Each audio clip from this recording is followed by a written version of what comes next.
Les astronomes ont déjà validé 9 bizarreries à propos de 3I Atlas. Mais la 10e, celle-là est à part. C'est celle qui met même le scientifique le plus endurci mal à l'aise. Près du Soleil, ce visiteur interstellaire a pris de la vitesse, pas grâce à la gravité ni à un dégazage, mais à cause d'un truc inconnu. Tous les modèles indiquent qu'une telle accélération exigerait un vrai bordel, un flux massif, un nuage de débris plus haut que l'Everest, des milliards de tonnes de poussière et de vapeur projetées dans l'espace. Pourtant, le télescope n'a rien détecté. Pas de panache, pas d'éclat, juste du vide et du mouvement. Et si, entre novembre et décembre 2025, les observations suivantes ne repèrent toujours aucune trace de ces débris disparus, alors 3I Atlas aura réalisé un exploit inédit pour une comète connue.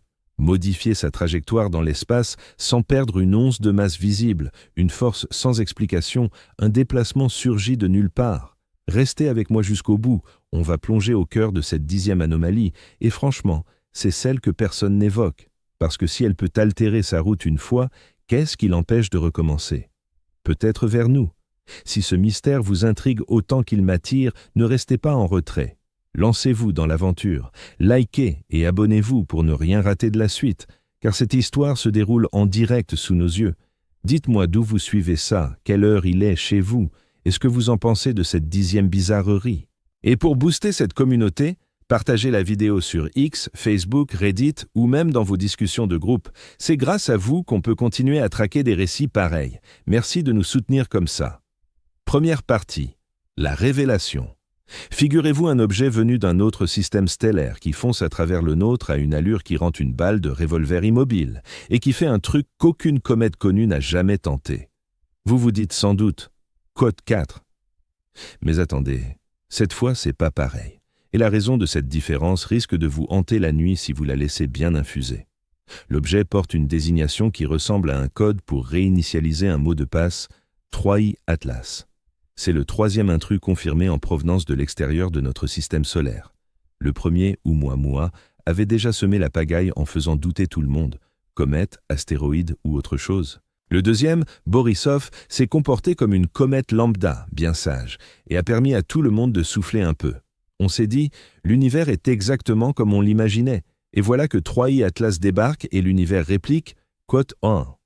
Ce qu'il faut capter tout de suite avant d'aller plus loin, cet objet cumule 9 anomalies confirmées, 9 manières distinctes de contourner les règles, de tordre les probabilités, de laisser les astronomes perplexes et à revérifier leurs calculs. On va les passer en revue dans un instant, mais d'abord, concentrez-vous sur ce que personne n'aborde encore. La 10e anomalie, celle qui passe du Chi Quote Sax Sandy au E Quote 7. La 10e, c'est ça. 3I Atlas semble avoir subi une accélération non gravitationnelle près de son périhélie, son point le plus proche du Soleil. Je reformule autrement, l'objet a modifié sa vitesse et sa direction d'une façon que la gravité seule ne justifie pas. Bon, les comètes font ça couramment. Elles chauffent, elles libèrent des gaz, elles larguent de la matière et obtiennent un petit coup de boost rocket grâce à ces vapeurs de glace et de poussière. C'est classique, prévisible. Sauf que là, voilà le hic. Si 3I Atlas a accéléré comme les mesures le laissent entendre, il aurait dû expulser plus de 5 milliards de tonnes de matière. 5 milliards de tonnes. Pas d'erreur. Et quand une comète balance 5 milliards de tonnes de glace, de poussière et de roches, on le remarque. On voit un immense nuage de débris luminescents. On observe des queues qui balayent le ciel, on note des pics de luminosité, on détecte des preuves. Or, pour l'instant, rien de tout ça à l'échelle attendue. Ce qui implique 2 possibilités. Et je vais être franc, aucune n'est rassurante. Soit on rate le nuage de débris pour une raison obscure, ce qui en ferait une comète bizarre mais naturelle quand même, soit l'objet a accéléré sans perdre la masse prévue. Et si c'est ce deuxième cas qui se passe vraiment, alors on affronte un phénomène qui défie nos notions de momentum et de masse. Quelque chose qui pivote sans projeter de matière dans l'autre sens, quelque chose qui se déplace comme s'il avait un objectif. Avant que vous me preniez pour un fou, laissez-moi vous guider à travers les 9 anomalies déjà établies. Ce ne sont pas des hypothèses, ce sont des données, des observations, des excentricités validées par les pairs. D'abord, sa trajectoire. L'objet arrive sur une orbite rétrograde, c'est-à-dire dans le sens inverse de la plupart des orbites dans notre système solaire. Mais son chemin s'aligne d'une façon curieusement précise avec le plan de l'écliptique, les chances que ça arrive par hasard. Voilà. environ 0,2%. Pas impossible, mais franchement faible. Ensuite, le timing. Il a frôlé Mars, puis Vénus, puis Jupiter. Tout ça dans une fenêtre temporelle hyper improbable. Certaines estimations évaluent les chances d'un tel alignement à moins de 0,05% si la trajectoire était purement aléatoire. Encore une fois, pas impossible. Mais quand on empile des événements à faible probabilité, on commence à se demander si on assiste à un pile ou face ou à un tour de magie. Troisièmement, sa taille et sa vitesse. Cet objet est plus imposant et plus rapide que les précédents visiteurs interstellaires qu'on a observés. Oumuamua était minuscule, chancelant, parti avant qu'on puisse l'étudier comme il faut. Borisov était de taille moyenne, bien sage. 3I Atlas n'est ni petit ni sage. Il avance avec une détermination, ou du moins une inertie, qui indique qu'il voyage depuis un temps fou, vraiment fou. Quatrièmement, sa composition. Les ratios gazeux sont anormaux, complètement décalés. Le rapport nickel-fer, le rapport nickel-cyanure. Ces chiffres ne collent pas avec ce qu'on voit chez les comètes du système solaire. Ils sont extrêmes, des cas isolés, même parmi les anomalies. Cinquièmement, la teneur en eau. La plupart des comètes sont comme des boules de neige sales bourrées de glace d'eau. 3i. Atlas n'en a que 4% en masse. 4%. Ce n'est pas une boule de neige sale, c'est autre chose. Quelque chose qui s'est formé dans des conditions si éloignées de ce qu'on connaît qu'on pourrait dire qu'il vient d'un livre de recettes différent. Sixièmement, la polarisation.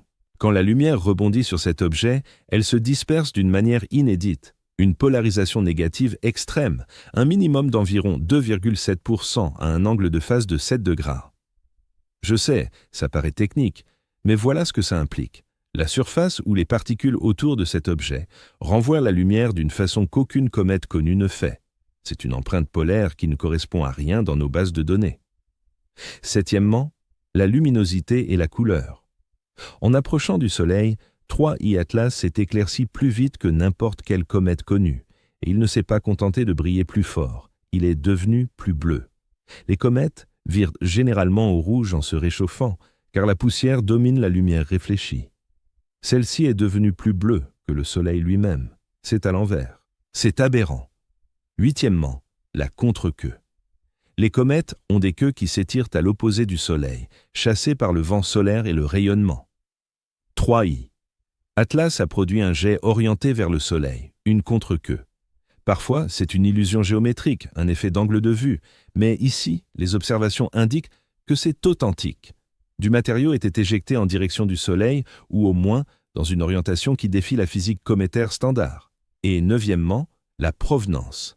L'objet est arrivé d'une direction céleste presque identique à celle du célèbre signal WOW de 1977, à environ 9 degrés près.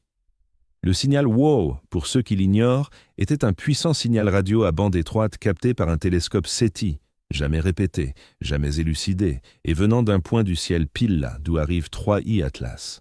Les chances d'une telle coïncidence? Disons que l'univers adore nous taquiner. Voilà donc les 9 raisons distinctes pour lesquelles cet objet ne devrait pas exister comme il le fait. 9 façons dont il contredit nos attentes, nos modèles, notre idée de la normalité. Et puis, il y a la 10e. L'accélération sans débris visible, la poussée sans échappement, le changement de mouvement sans masse de réaction pour l'expliquer. C'est l'anomalie qui relie toutes les autres et les rend effrayantes, parce que voilà ce qui est en jeu. Si on se trompe, si le nuage de débris est bien là et qu'on ne le voit pas encore, alors 3i Atlas devient une leçon d'humilité. Un rappel que l'univers est plus étrange que prévu, mais toujours régi par les mêmes lois. Mais si on a raison, si les observations de suivi en novembre et décembre 2025 ne révèlent pas ce nuage de débris, alors on doit affronter une hypothèse bien plus sombre. Soit notre physique est incomplète, soit il y a quelque chose là-dehors qui en sait plus que nous. Au cours de l'heure qui vient, on va décortiquer ça point par point. On examinera les observations, les chiffres, les aspects cachés. On discutera de ce que les données disent vraiment, de ce que ça pourrait signifier et des conséquences si cet objet fait ce qu'il semble faire. On explorera les hypothèses, les explications alternatives, les scénarios qui flirtent avec la science-fiction mais ancrés dans de vraies mesures. Et à la fin, vous aurez tous les éléments pour vous faire votre propre idée. Curiosité naturelle, erreur de mesure, ou bien autre chose. Les prochaines observations détiennent la clé. De novembre à décembre 2025, c'est la période critique. C'est quand 3I Atlas redeviendra visible, quand il effectuera son passage le plus rapproché de la Terre le 19 décembre, quand les télescopes du monde entier se braqueront sur lui, à la recherche de ce nuage de débris. S'il le trouve, le mystère est résolu. S'il ne le trouve pas, le mystère prend une toute autre ampleur. Alors, commençons par la chronologie. Parlons de la façon dont on a détecté cet objet, de ce qu'on a mesuré, et pourquoi ces mesures nous privent de sommeil. Dans le monde de l'astronomie, c'est un véritable coup de tonnerre. Deuxième volet, les observations les plus récentes et fracassantes. Tout démarre le 1er juillet 2025. Un télescope au Chili, intégré au système d'alerte rapide pour les impacts d'astéroïdes terrestres, détecte une faible traînée lumineuse traversant la constellation du Verseau. Atlas est conçu pour repérer les objets proches de la Terre, ces astéroïdes potentiellement dangereux. Mais celui-ci sort du lot. Quelques heures après les premières détections, les astronomes comprennent qu'ils observent un phénomène qui n'a rien à faire là. L'orbite est anormale, la vitesse ne colle pas. La trajectoire s'incurve d'une manière qui indique que cet objet n'arrive pas de notre coin de galaxie. Il recalcule les données. Il vérifie les erreurs possibles. Il demande des confirmations à d'autres observatoires.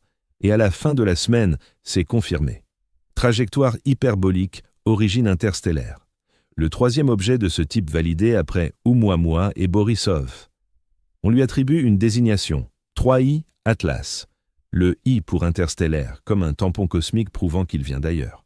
Contrairement à Borisov, qui se comportait en bonne comète classique, 3I Atlas affiche dès le départ des bizarreries. Son chemin est rétrograde, allant à rebours de la rotation du système solaire, mais presque aligné avec le plan de l'écliptique. C'est intriguant.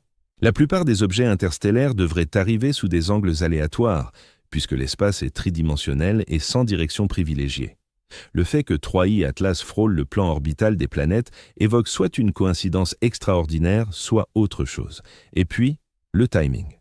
L'objet franchit le plan de l'écliptique 26 jours avant son périhélie. Il passe près de Mars, puis près de Vénus. Ensuite, il atteint son point le plus proche du Soleil le 29 octobre 2025, seulement 8 jours après la conjonction solaire où il était masqué à nos yeux par notre étoile. Cette synchronisation, cette séquence précise de survol rapproché et d'occultation solaire intrigue profondément. Ce n'est pas impossible, mais c'est trop serré, trop précis pour être anodin. La distance au périhélie avoisine 0,1 unité astronomique. Pour situer, cela équivaut à environ 15 millions de kilomètres du Soleil, suffisamment près pour que la température de surface vaporise la plupart des substances, suffisamment près pour qu'une comète libère gaz et poussière de façon spectaculaire. Et 3I Atlas manifeste bien une activité. On observe une chevelure, cette enveloppe gazeuse floue autour du noyau. Les analyses spectroscopiques révèlent un mélange dominé par le dioxyde de carbone. Rien d'exceptionnel, jusqu'à la suite. Des mesures astrométriques affluent de dispositifs comme l'Atacama Large Millimeter, Submillimeter Array ou ALMA en abrégé. L'un des télescopes les plus précis pour localiser les positions. Il confronte la position observée de 3I Atlas près du périhélie à celle prévue, basée uniquement sur les forces gravitationnelles, la gravité solaire, celle des planètes, tous les facteurs connus. Et là, un écart de l'ordre de 4 secondes d'arc, ça paraît minime. Une seconde d'arc, c'est un 3600e de degré. 4 secondes d'arc, c'est à peu près la largeur d'un cheveu vu à distance d'un terrain de football. Mais en astrométrie, 4 secondes d'arc, c'est colossal, un gouffre. La frontière entre quote 1 et quote 2,7. Et quand on intègre ces décalages dans des modèles dynamiques pour estimer quelle force pourrait causer cette anomalie, le résultat fait froid dans le dos. Accélération non gravitationnelle. L'objet accélère ou modifie sa trajectoire d'une façon qui dépasse la simple gravité. La seule explication naturelle ? L'éjection de matière. Du gaz expulsé de la comète créant un effet de propulsion. Voilà comment fonctionnent habituellement les comètes. Elles sont composées de glace, de roches et de poussière figées ensemble depuis des milliards d'années. Approchant du Soleil, la chaleur fait sublimer la glace. Glace d'eau, de dioxyde de carbone, de méthane, d'ammoniac.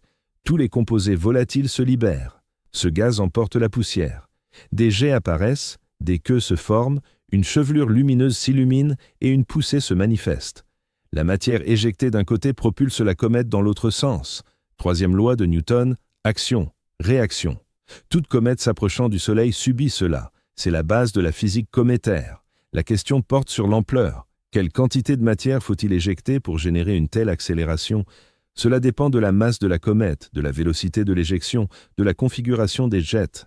Mais pour un objet de la taille de 3i Atlas filant à sa vitesse, déviant de sa trajectoire prévue de 4 secondes d'arc durant le passage au périhélie, les calculs sont limpides. Il faut une perte de masse massive. Pas un peu, beaucoup. C'est là que le bât blesse. La chevelure visible autour de 3i Atlas, ce gaz et cette poussière qu'on peut observer et quantifier n'expliquent pas du tout l'accélération. Il y a de l'activité, oui, de l'éjection de gaz, certes, mais insuffisante, pas de plusieurs ordres de grandeur. Si l'accélération est authentique, si ces 4 secondes d'arc disent vrai, alors l'objet, il aurait dû rejeter quelque chose comme 5 milliards de tonnes de matière, peut-être davantage. C'est une estimation prudente. Certains modèles la font grimper encore plus haut. 5 milliards de tonnes. Pour vous donner une idée de l'ampleur, prenons l'exemple d'une comète à longue période typique comme Hale-Bopp, l'une des plus brillantes de l'histoire récente. Elle a émis peut-être des dizaines de millions de tonnes de matière lors de son passage au périhélie. Au grand maximum, 100 millions de tonnes si on est généreux. 3 atlas devraient expulser 50 à 100 fois plus que cela. Ce serait l'un des événements d'éruption les plus intenses jamais observés. Et quand une comète fait ça, on le remarque. On observe des pics de luminosité qui durent des semaines. On voit des queues s'étirer sur des millions de kilomètres. On détecte un nuage de débris qui brille en reflétant la lumière du Soleil et en émettant de la chaleur, visible par les télescopes terrestres et spatiaux. Alors, où est-ce? Où se trouve ce nuage de débris? Où est cette immense queue? Où est la signature photométrique de toute cette matière projetée dans l'espace? Quelques observations indiquent une augmentation de la brillance. Oui, on y voit des jets, mais rien qui se rapproche de ce qu'on attendrait pour une perte de masse de 5 milliards de tonnes, pas même dans le même ordre de grandeur. Et c'est là le problème. C'est le signal d'alarme, une force sans cause visible, une accélération sans la masse de réaction pour l'expliquer. Bien sûr, il y a plusieurs façons de résoudre ça. Peut-être qu'on observe au mauvais moment. Peut-être que le nuage de débris est présent, mais pas encore visible. Ou qu'il est orienté de manière à être difficile à repérer depuis la Terre. Peut-être que la matière a été éjectée dans une direction actuellement masquée par rapport à notre ligne de vue. La géométrie compte, l'angle d'observation compte. On ignore encore beaucoup sur la structure tridimensionnelle de ce qui se passe autour de cet objet. Ou alors la matière est là, mais elle est sombre. Peut-être qu'il s'agit surtout de gaz, pas de poussière, et que le gaz ne réfléchit pas beaucoup la lumière solaire. Peut-être des particules trop fines ou trop transparentes pour apparaître dans nos instruments. Peut-être qu'on sous-estime à quel point un nuage de débris peut être furtif, mais ces peut-être s'accumulent. Et à chaque nouvelle mesure, chaque spectre frais, chaque image récente, les astronomes resserrent le filet des explications possibles. La marge pour Sapir-Whorf quote, Nev, se referme, ce qui laisse l'autre piste, la gênante, celle qui suggère que l'objet a accéléré sans perdre la masse prévue. Peut-être qu'il fait quelque chose d'incompréhensible. Peut-être que les règles ne s'appliqueraient pas pareil pour ce visiteur d'un autre système stellaire. Et si c'est le cas, alors la question qui se pose est « qu'est-ce d'autre qui diffère? Qu'avons-nous mal compris ailleurs? Parce qu'un objet capable de modifier sa trajectoire sans la masse de réaction attendue n'est pas qu'une curiosité scientifique. C'est un défi aux bases de notre compréhension du mouvement, de la quantité de mouvement et du comportement de la matière dans l'espace.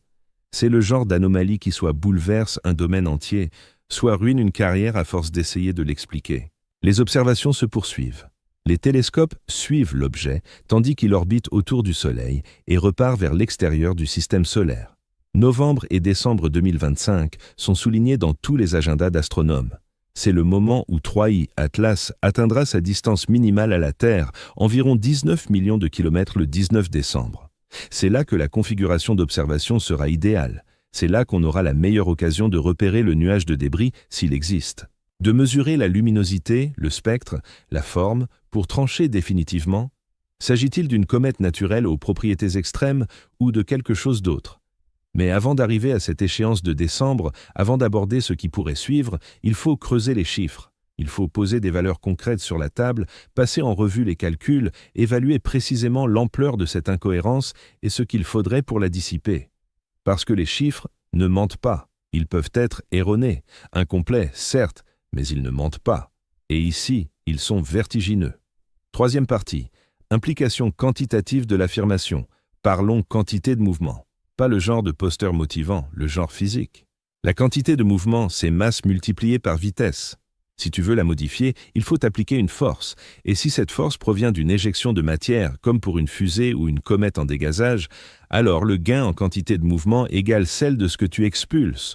Conservation de la quantité de mouvement. C'est l'une des lois de fer de la physique. On ne la contourne pas. On ne la discute pas. Elle existe, point. Donc, quand on dit que 3I Atlas a subi une accélération non gravitationnelle, ce qu'on affirme vraiment, c'est qu'une chose a altéré sa quantité de mouvement d'une façon que la gravité seule n'explique pas. Et quand on tente d'estimer la quantité de matière nécessaire pour causer ce changement, on tombe sur un chiffre qui défie ce qu'on observe. Voici le contexte. L'objet a une masse estimée entre 10 milliards et 100 milliards de kilogrammes. C'est approximatif, car on ignore la densité et la taille précise. Il mesure probablement quelques kilomètres de diamètre, peut-être moins, peut-être plus. L'incertitude est grande. Rien de tout cela, mais prenons une estimation intermédiaire et disons 50 milliards de kilogrammes, soit 50 millions de tonnes. C'est le noyau d'une comète de belle taille. Le décalage de position observé près du périhélie avoisine les 4 secondes d'arc. Au fil d'un passage au périhélie, en tenant compte de la dynamique orbitale, ce décalage équivaut à un changement de vitesse d'environ quelques mètres par seconde. Prenons 5 ms comme ordre de grandeur approximatif. Ça paraît modeste. 5 ms, c'est à peu près la vitesse de marche d'un piéton, 11 mph. Pourtant, pour un objet massif comme 50 millions de tonnes, même une petite variation de vitesse demande un transfert d'élan colossal. Or, quand une comète libère ses gaz, la matière qu'elle projette possède une vitesse relative par rapport au noyau. Pour les jets cométaires typiques, cette vitesse se situe entre quelques centaines et quelques milliers de ms. Admettons 1000 ms, c'est une valeur médiane raisonnable. Donc, si l'on veut modifier la vitesse d'une comète de 50 millions de tonnes de 5 ms et que la matière éjectée file à 1000 ms dans la direction opposée, il faut expulser environ 5 milliards de kilogrammes de matière, 5 millions de tonnes, et c'est le minimum. Si le changement de vitesse est plus important, ou si la vitesse d'éjection est moindre, ou si la masse de la comète est supérieure, la perte de masse nécessaire grimpe rapidement. 5 millions de tonnes, ça ne semble pas énorme face à 50 millions de tonnes. Ça fait 10%. Mais voilà le hic. Quand on perd 10% de sa masse en quelques jours ou semaines, on ne le fait pas discrètement. On ne le fait pas sans se faire remarquer. On provoque un spectacle. On génère un nuage de débris immense, lumineux, durable. Et quand on examine les images de 3I Atlas de fin octobre et début novembre 2025, on ne voit pas ce spectacle. Attendez, 5 millions de tonnes. J'avais dit 5 milliards tout à l'heure. Qu'est-ce qui se passe? Eh bien, l'incertitude dans ces calculs est gigantesque. La masse de la comète est incertaine. Le changement de vitesse l'est aussi. La vitesse d'éjection l'est pareillement. Certains modèles, selon les hypothèses adoptées, font monter la perte de masse requise jusqu'à 5 milliards de tonnes ou plus, 100 fois plus élevée. Pourquoi une telle fourchette? Parce que la physique dépend de façon critique de la géométrie. Si les jets sont tous orientés dans une même direction, l'efficacité est maximale. S'ils pointent au hasard, il faut éjecter bien plus de matière pour obtenir le même thrust net. Si la matière est surtout gazeuse avec peu de poussière, l'efficacité varie. Si le noyau tourne, les jets s'activent et se désactivent, et la poussée s'équilibre différemment. En résumé, on ignore précisément quelle perte de masse l'accélération exige, mais on sait que c'est considérable. On sait qu'elle dépasse ce que la coma et la queue visible indiquent actuellement, et on sait que les comètes solaires classiques, quand elles subissent des accélérations non gravitationnelles, affichent des signes évidents de perte de masse. Augmentation de luminosité, queues étendues, nuages de poussière, événements de fragmentation, tout le drame typique d'une comète qui se dépouille d'une fraction substantielle de sa masse. Comparons avec des cas connus. La comète Hale-Bopp, l'une des plus actives de l'histoire récente, a éjecté environ 10 millions de tonnes de poussière et 100 millions de tonnes de gaz lors de son passage au périhélie en 1987. Le nuage de débris était colossal, visible à l'œil nu pendant des mois. La comète Hyakutake, une autre visiteuse spectaculaire, a produit un niveau d'activité similaire. Ce sont les références. C'est ce à quoi ressemble une comète très active en temps normal. Si 3I Atlas a éjecté 5 milliards de tonnes, c'est 50 fois plus que Hale-Bopp. Si c'était 5 millions de tonnes, ça reste au niveau d'une comète majeure. Dans tous les cas, on devrait observer quelque chose de frappant. Une queue s'étirant sur des millions de kilomètres. Une coma brillante et étendue.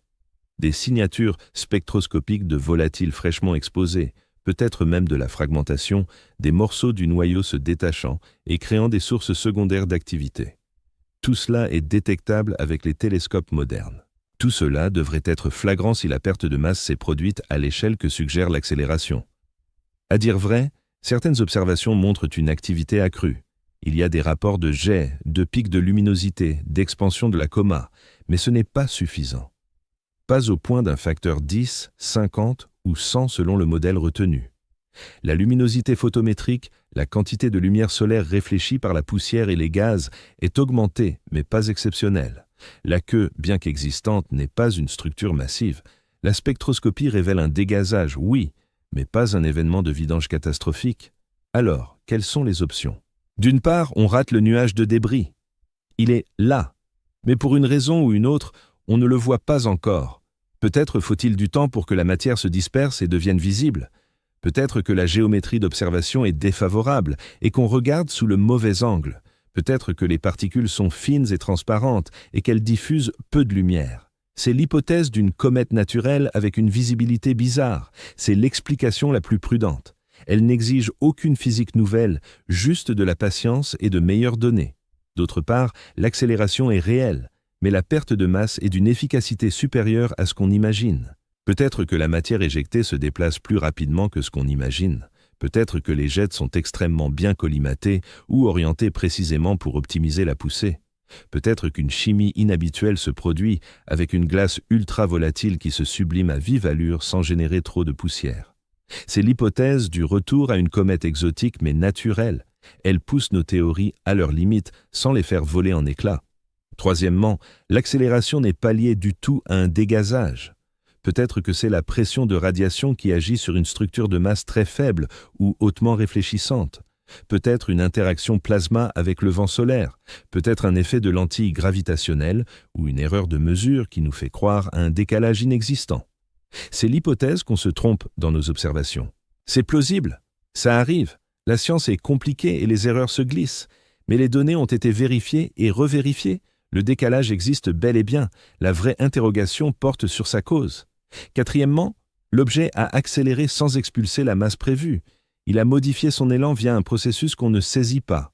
Peut-être emploie-t-il un système de propulsion, peut-être exploite-t-il une interaction avec le champ magnétique solaire ou le vent solaire d'une manière inaccessible au corps naturel. Peut-être simule-t-il un dégazage sans en être un. C'est l'hypothèse que quelque chose cloche gravement. Celle qui empêche de dormir. Car si c'est le cas, tout ce qu'on croyait savoir sur la physique des comètes est incomplet, ou pire, intentionnellement trompeur. Les observations de suivi en novembre et décembre 2025 permettront d'éliminer certaines pistes. Si un vaste nuage de débris surgit, la première option l'emporte. Si on repère des jets ultra efficaces avec une chimie particulière, la seconde triomphe. Si on débusque une erreur de mesure ou un problème de calibration, la troisième s'impose. Si rien de tout ça, on reste face à la quatrième. Et la quatrième rend les choses excitantes ou effrayantes, selon le point de vue.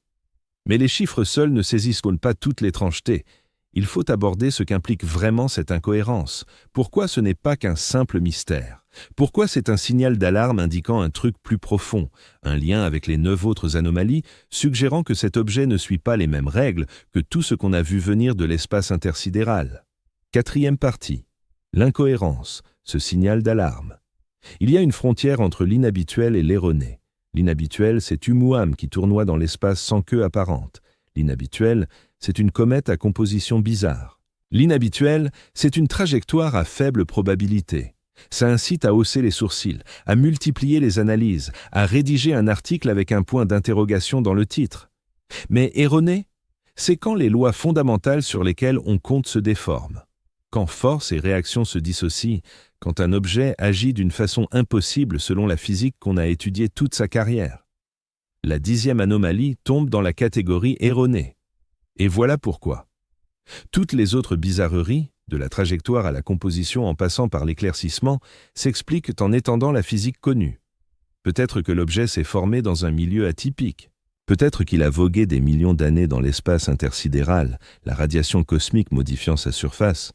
Peut-être que l'angle d'observation pendant sa phase d'éclaircissement l'a rendu plus étrange qu'il ne l'est. Ces justifications nous obligent à élargir nos modèles, à explorer les cas limites, à reconnaître que l'univers offre plus de diversité que prévu, mais sans rejeter les modèles de fond en comble. L'incohérence d'accélération diffère. Si 3i Atlas a vraiment modifié sa vitesse sans éjecter la masse attendue, alors l'une de ces possibilités s'impose. Soit notre conception de la conservation de la quantité de mouvement est fausse, ce qui balayerait 3 siècles de physique, soit l'objet utilise un mécanisme inédit, naturel ou non.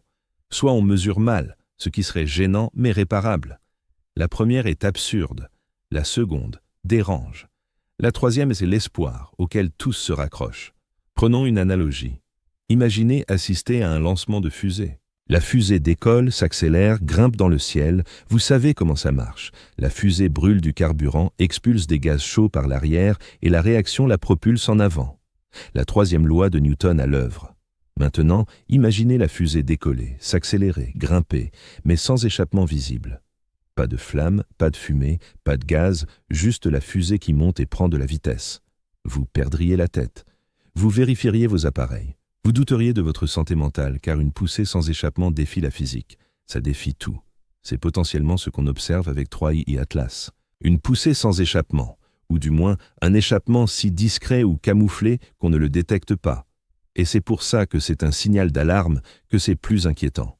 Ce qui rend cette anomalie d'accélération plus troublante que des bizarreries compositionnelles ou des trajectoires inhabituelles, c'est qu'elle contredit un principe bien plus essentiel que n'importe quel modèle précis de formation des comètes. La quantité de mouvement se conserve.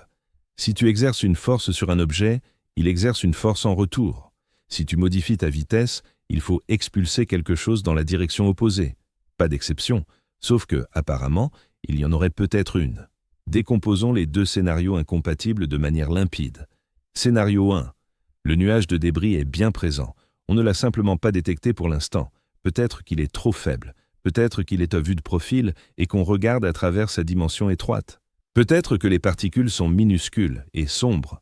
Peut-être que la perte de masse s'est produite en un éclair et que le nuage s'étend encore, pas assez brillant pour être repéré. Ce scénario respecte les lois de la physique. Il affirme que l'objet est une comète naturelle, quoique extrême, et qu'on la comprendra mieux avec des données plus fines. Scénario 2. Il n'y a pas de nuage de débris, l'objet a accéléré par un autre moyen, peut-être via la pression du rayonnement solaire, même si cela exigerait un rapport surface-masse improbable pour un corps solide, peut-être en utilisant le vent solaire, mais cette force est faible et ne devrait pas causer l'accélération observée, peut-être en éjectant du gaz sans poussière, invisible à nos outils, mais transportant quand même de la quantité de mouvement. Ou peut-être, et c'est là que les hypothèses deviennent dérangeantes, en employant un système de propulsion, un dispositif conçu intentionnellement pour générer une poussée, quelque chose d'artificiel. Avant que vous ne m'accusiez de sauter aux conclusions extraterrestres, soyons clairs. Le second scénario englobe plein d'options encore naturelles. Une chimie exotique, des phénomènes physiques inhabituels, des cas limites de comportement cométaire inédits. Mais il inclut aussi cette idée évidente comme un éléphant dans la pièce, que personne n'ose aborder sérieusement parce qu'elle évoque trop la fiction scientifique. La possibilité que 3i Atlas ne soit pas totalement naturel, qu'il soit au moins en partie conçu, que quelque chose, quelque part, ait fabriqué un objet et l'ait lancé dans notre système solaire. Je sais à quel point ça paraît fou. Je sais que la réaction instinctive est de balayer ça comme une théorie du complot. Mais, voilà le truc, la science ne progresse pas en rejetant les idées juste parce qu'elles dérangent. Elle avance en suivant les preuves où qu'elles mènent et en testant chaque hypothèse compatible avec les faits. Et si les faits indiquent être l'absence de nuages de débris, alors il faut examiner ce que ça implique.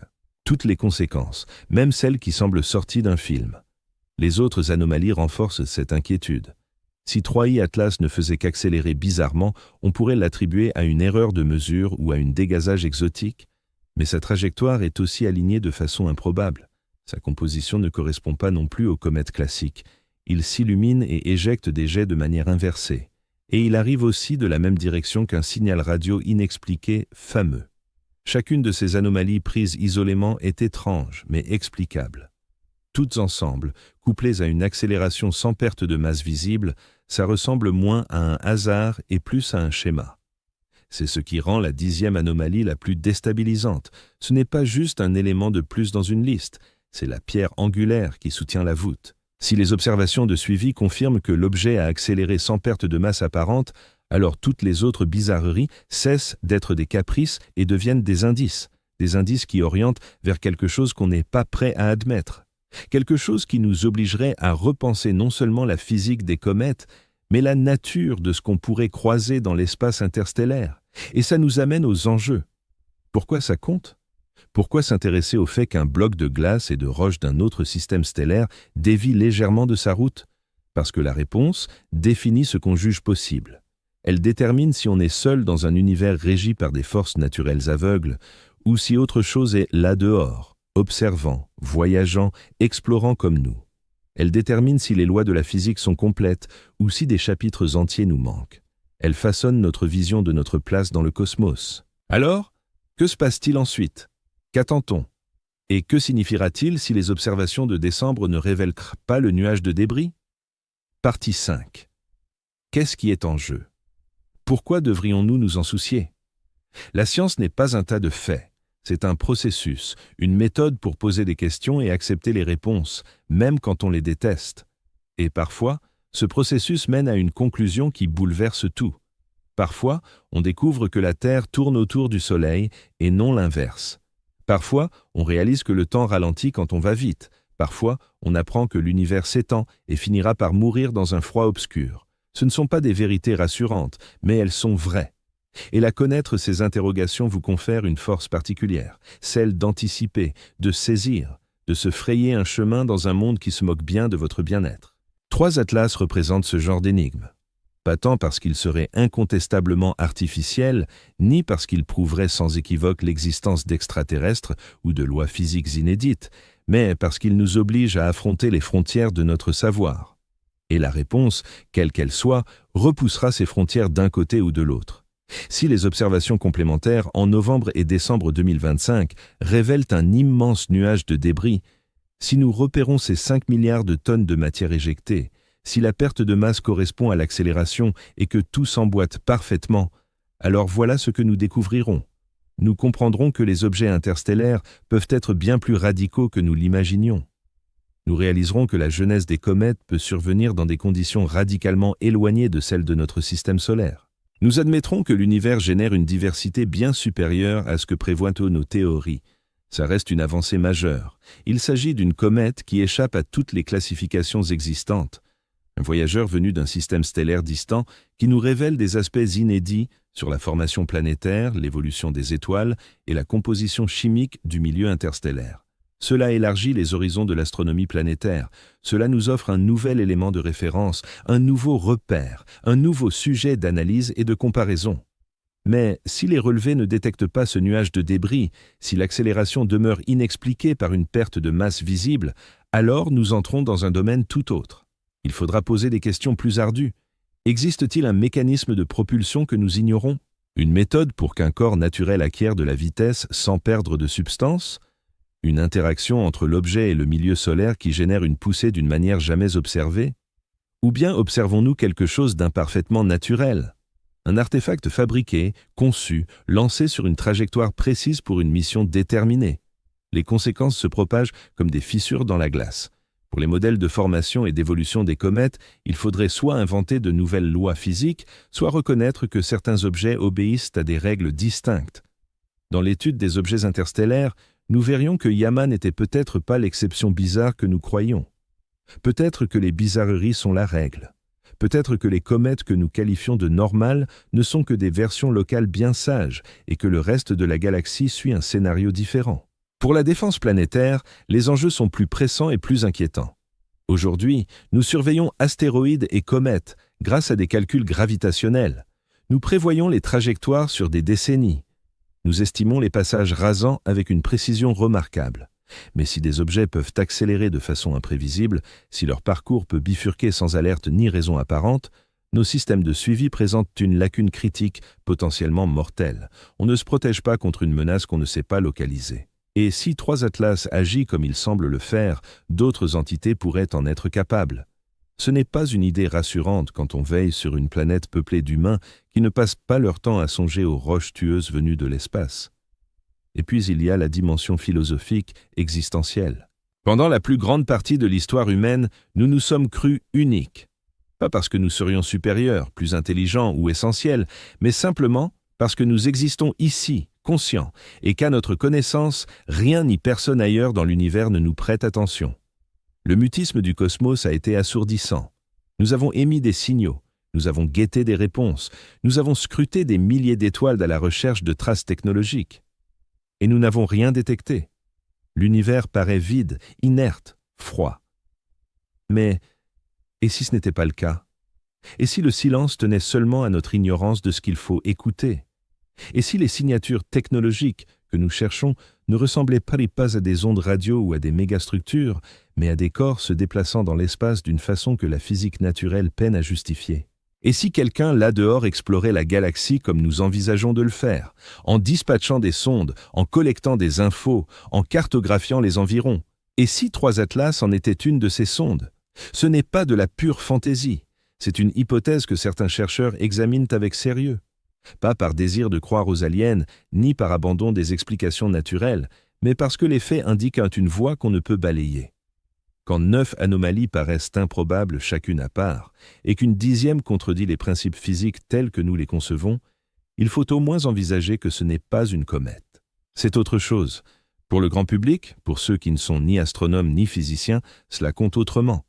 Cela bouscule le récit que nous nous racontons sur notre place et sur ce qui nous entoure. La plupart des gens traversent l'existence en supposant que l'univers est vaste, désert, et que nous sommes seuls.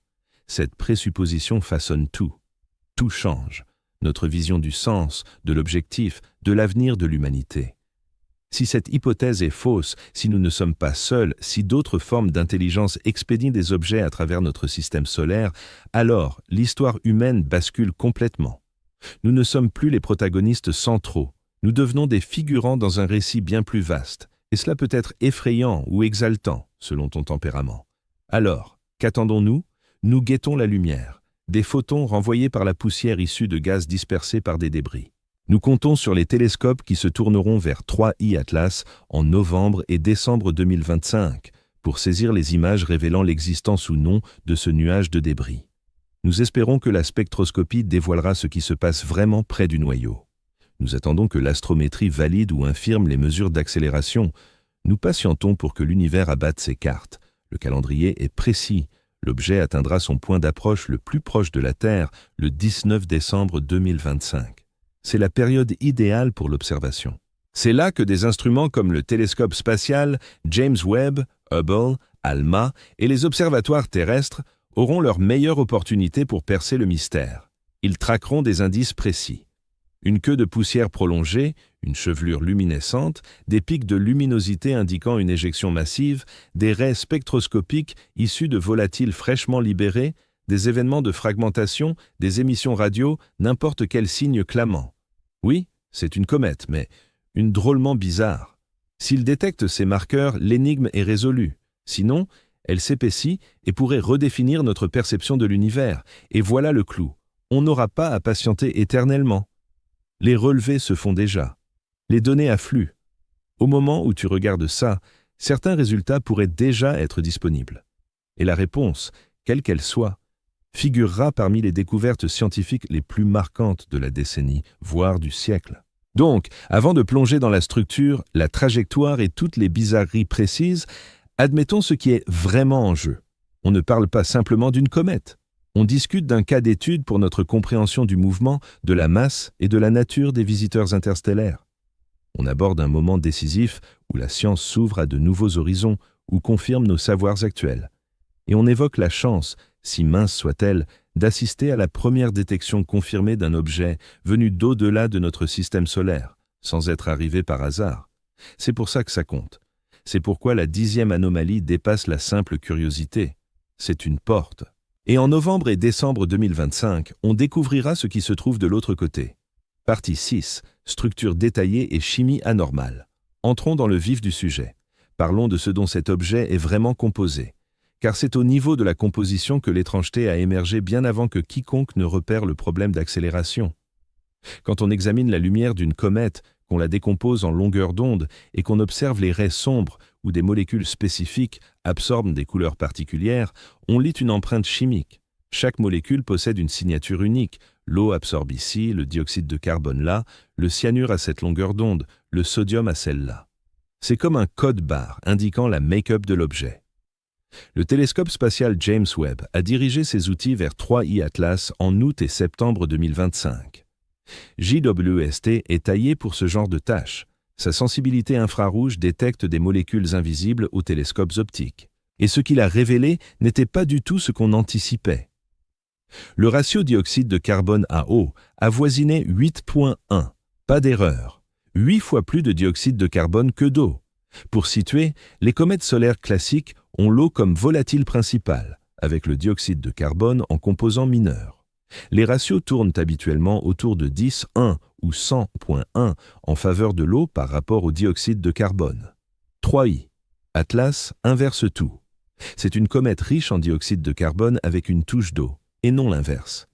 Pourquoi est-ce important? Parce que la glace d'eau est le volatile le plus répandu dans le système solaire externe. Elle prédomine dans les comètes, les objets de la ceinture de Kuiper, les lunes glacées. La raison est évidente, l'oxygène abonde. L'hydrogène abonde. Ils s'unissent sans peine, et la glace d'eau reste stable sur une large gamme de températures et de pressions. Le dioxyde de carbone est plus rare car le carbone l'est moins que l'hydrogène. Et parce que la glace de dioxyde de carbone sublime à des températures plus élevées, ce qui la rend moins stable. Pour qu'un objet soit riche en dioxyde de carbone, il doit se former dans un milieu où l'eau est réprimée et le dioxyde de carbone favorisé. C'est inhabituel. Cela implique une origine dans une zone glaciale, très carbonée. Peut-être un nuage moléculaire éloigné de toute étoile, peut-être un disque protoplanétaire à chimie déconcertante, peut-être un endroit pour lequel nos modèles sont encore défaillants. Mais attendez, il y a plus. L'eau qui est présente. L'en pourcentage en masse à 4% ne se comporte pas de manière conventionnelle non plus. Le taux de production reste faible. L'objet demeure actif. Oui, il génère une chevelure et manifeste une dégazage. Cependant, la quantité de vapeur d'eau libérée est bien inférieure à ce qu'on anticiperait pour un corps de cette envergure à cette distance du Soleil. Soit la glace d'eau est enfouie sous une épaisse couche de matériaux non volatiles, soit il n'y en a simplement pas en grande quantité dès le départ. Les deux hypothèses sont intrigantes. Elles exigent des justifications qui s'écartent des modèles classiques des comètes. Ensuite, il y a la polarimétrie. Lorsque la lumière se réfléchit sur une surface ou se diffuse sur des particules, elle se polarise. Le degré de polarisation varie selon la taille, la forme et la constitution des particules, ainsi que l'angle d'observation. Les comètes affichent généralement une polarisation positive à la plupart des angles de phase, ce qui implique une orientation particulière de la lumière réfléchie. Mais 3I Atlas révèle une polarisation négative extrême, atteignant un minimum d'environ 2,7% à un angle de phase de 7 degrés. C'est du jamais vu chez les comètes connues. Cela indique que les particules dans la chevelure sont peut-être de dimensions infimes ou dotées d'un indice de réfraction atypique ou modelées de façon excentrique ou une combinaison de ces facteurs. L'imagerie polarisée représente un outil d'une sensibilité exceptionnelle aux caractéristiques de surface. Elle révèle des détails que la spectroscopie ignore. Et ce qu'elle nous apprend sur 3I Atlas, c'est que la matière environnant cet objet n'est pas de la poussière cométaire ordinaire. C'est autre chose. Peut-être des grains de glace de dioxyde de carbone pur. Peut-être un polymère organique issu d'une irradiation dans l'espace interstellaire. Peut-être des particules métalliques aux formes inhabituelles. Les données ne précisent pas exactement de quoi il s'agit, mais elles affirment avec clarté ce que ce n'est pas. Ce n'est pas le mélange de silicates et d'organiques qu'on observe dans toutes les autres comètes, et pour couronner le tout, les métaux. Les premiers rapports spectroscopiques, encore préliminaires et non validés, évoquent des proportions métalliques inhabituelles. Plus précisément, le nickel semble surreprésenté par rapport au fer. Dans les comètes du système solaire, nickel et fer se présentent en ratio cosmique approximatif, soit une part de nickel pour 16 parts de fer. Mais certaines mesures sur 3I Atlas suggèrent des rapports plus proches de 1,1, voire un excès de nickel. Si cela se confirme, et c'est un gros si, vu le faible rapport signal-bruit et les analyses en cours, ce serait hautement perturbant. Des alliages riches en nickel ne correspondent pas à une condensation naturelle dans un disque protoplanétaire. Ils rappellent plutôt des matériaux transformés, comme des alliages industriels ou des métaux raffinés. Avant que quiconque ne s'emballe et n'élabore des théories du complot, précisons que ces mesures métalliques ne sont pas fiables. Elles pourraient résulter d'artefacts instrumentaux, ou d'une contamination par un élément sur la ligne de visée, ou d'une mauvaise interprétation de raies spectrales qui évoquent mal le nickel mais en sont autre chose. La démarche scientifique impose la prudence, surtout face à des affirmations extraordinaires. Mais le simple fait que ces signaux fassent débat, que des experts reconnus les examinent au point de publier des articles et de solliciter des observations complémentaires, montre à quel point cet objet dévie des normes. Alors, qu'est-ce qui pourrait justifier cette composition? Examinons les options, du plus orthodoxe au plus audacieux. D'abord, l'objet s'est formé dans un milieu froid et riche en carbone, loin de toute étoile. Les nuages moléculaires interstellaires abritent parfois des zones de chimie atypiques. Si 3I Atlas s'est aggloméré dans l'une d'elles, il pourrait avoir intégré plus de dioxyde de carbone et moins d'eau qu'une comète solaire typique. Une exposition cosmique sur des millions ou milliards d'années aurait pu modifier la surface, produisant cette signature polarimétrique singulière. C'est une explication plausible, sans invoquer de physique novatrice, juste un cadre qu'on connaît mal. Ensuite, il s'agirait d'un nain glacé des confins d'un autre système stellaire. Certains modèles indiquent que les systèmes planétaires expulseront de nombreux petits corps lors de leur genèse, les projetant dans l'espace interstellaire. Si 3I Atlas provient d'un système aux abondances élémentaires distinctes ou à une histoire thermique différente, sa composition en porterait la trace. C'est naturel aussi, mais cela invite à élargir nos conceptions de la formation planétaire pour embrasser une diversité chimique bien plus vaste. Troisièmement, l'objet a subi une transformation intensive par le rayonnement interstellaire et les rayons cosmiques. Passé quelques millions d'années à traverser la galaxie, et les particules énergétiques décomposeront les molécules, formeront de nouveaux composés, modifieront les propriétés superficielles. Peut-être observons-nous le fruit de ce traitement, une comète de glace d'eau originelle métamorphosée par l'environnement rude de l'espace entre les étoiles. Cette idée séduit car elle rationalise l'étrangeté tout en restant dans le registre naturel. Quatrièmement, et nous entrons ici dans le domaine spéculatif, cette composition trahirait une origine artificielle. Si l'on concevait un engin spatial conçu pour voyager entre les étoiles, on n'emploierait pas de glace d'eau comme matériau principal, on opterait plutôt pour une substance plus résistante, qui ne se sublime pas trop vite, capable de supporter des variations thermiques et des radiations intenses. La glace de dioxyde de carbone représente en fait un bon candidat pour un propergol ou un fluide de refroidissement, car elle se sublime sans laisser de résidus. Les alliages de nickel sont couramment utilisés en ingénierie aérospatiale en raison de leur robustesse, de leur tolérance à la chaleur et de leur poids modéré. Si 3I Atlas s'avérait être un artefact fabriqué, sa constitution paraîtrait plus logique que si elle était d'origine naturelle. Mais voilà la nuance essentielle, la composition en elle-même ne démontre rien de concluant. Des réactions chimiques étranges peuvent trop là survenir de façon spontanée. L'univers regorge d'environnements inconnus, de mécanismes non simulés, de cas limites générant des résultats inattendus. On ne peut pas observer un rapport inhabituel entre dioxyde de carbone et eau et en déduire aussitôt que des extraterrestres l'ont construite. Ce n'est pas ainsi que fonctionne la science. Il faut des preuves indépendantes multiples. Il convient d'écarter d'abord les explications naturelles. Il est indispensable de prouver non seulement que quelque chose est anormal, mais qu'il est impossible sans une intervention extérieure. C'est pourquoi les anomalies de composition s'intègrent dans un ensemble plus vaste, sans pour autant être la solution ultime. Elles constituent un élément parmi d'autres, incluant des irrégularités de trajectoire, un comportement d'éclatissement péculier, et surtout, une accélération sans débris visible. Chacune prise isolément est curieuse. Ensemble, elles esquissent un schéma, et ce schéma incite à une vigilance accrue. La leçon tirée de l'analyse chimique est claire. 3I Atlas n'est pas une comète ordinaire. Elle n'est pas formée des mêmes éléments.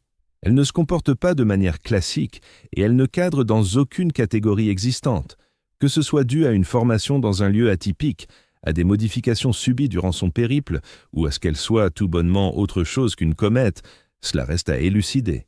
Mais sa chimie alerte comme un signal d'alarme.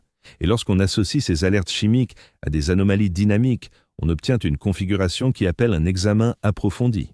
Passons donc à la trajectoire de cet objet. Parlons de son parcours, de son calendrier et des coïncidences troublantes qui s'accumulent à mesure qu'on creuse. Partie 7. Trajectoire, chronologie et bizarrerie d'ajustement. En espace, les orbites dictent le destin. La destination, l'origine, la vitesse, tout cela s'inscrit dans l'équation mathématique de la trajectoire. Et les trajectoires ne trompent pas. Elles résultent de la gravité, de l'inertie, des conditions initiales lors de la formation ou de l'éjection d'un corps.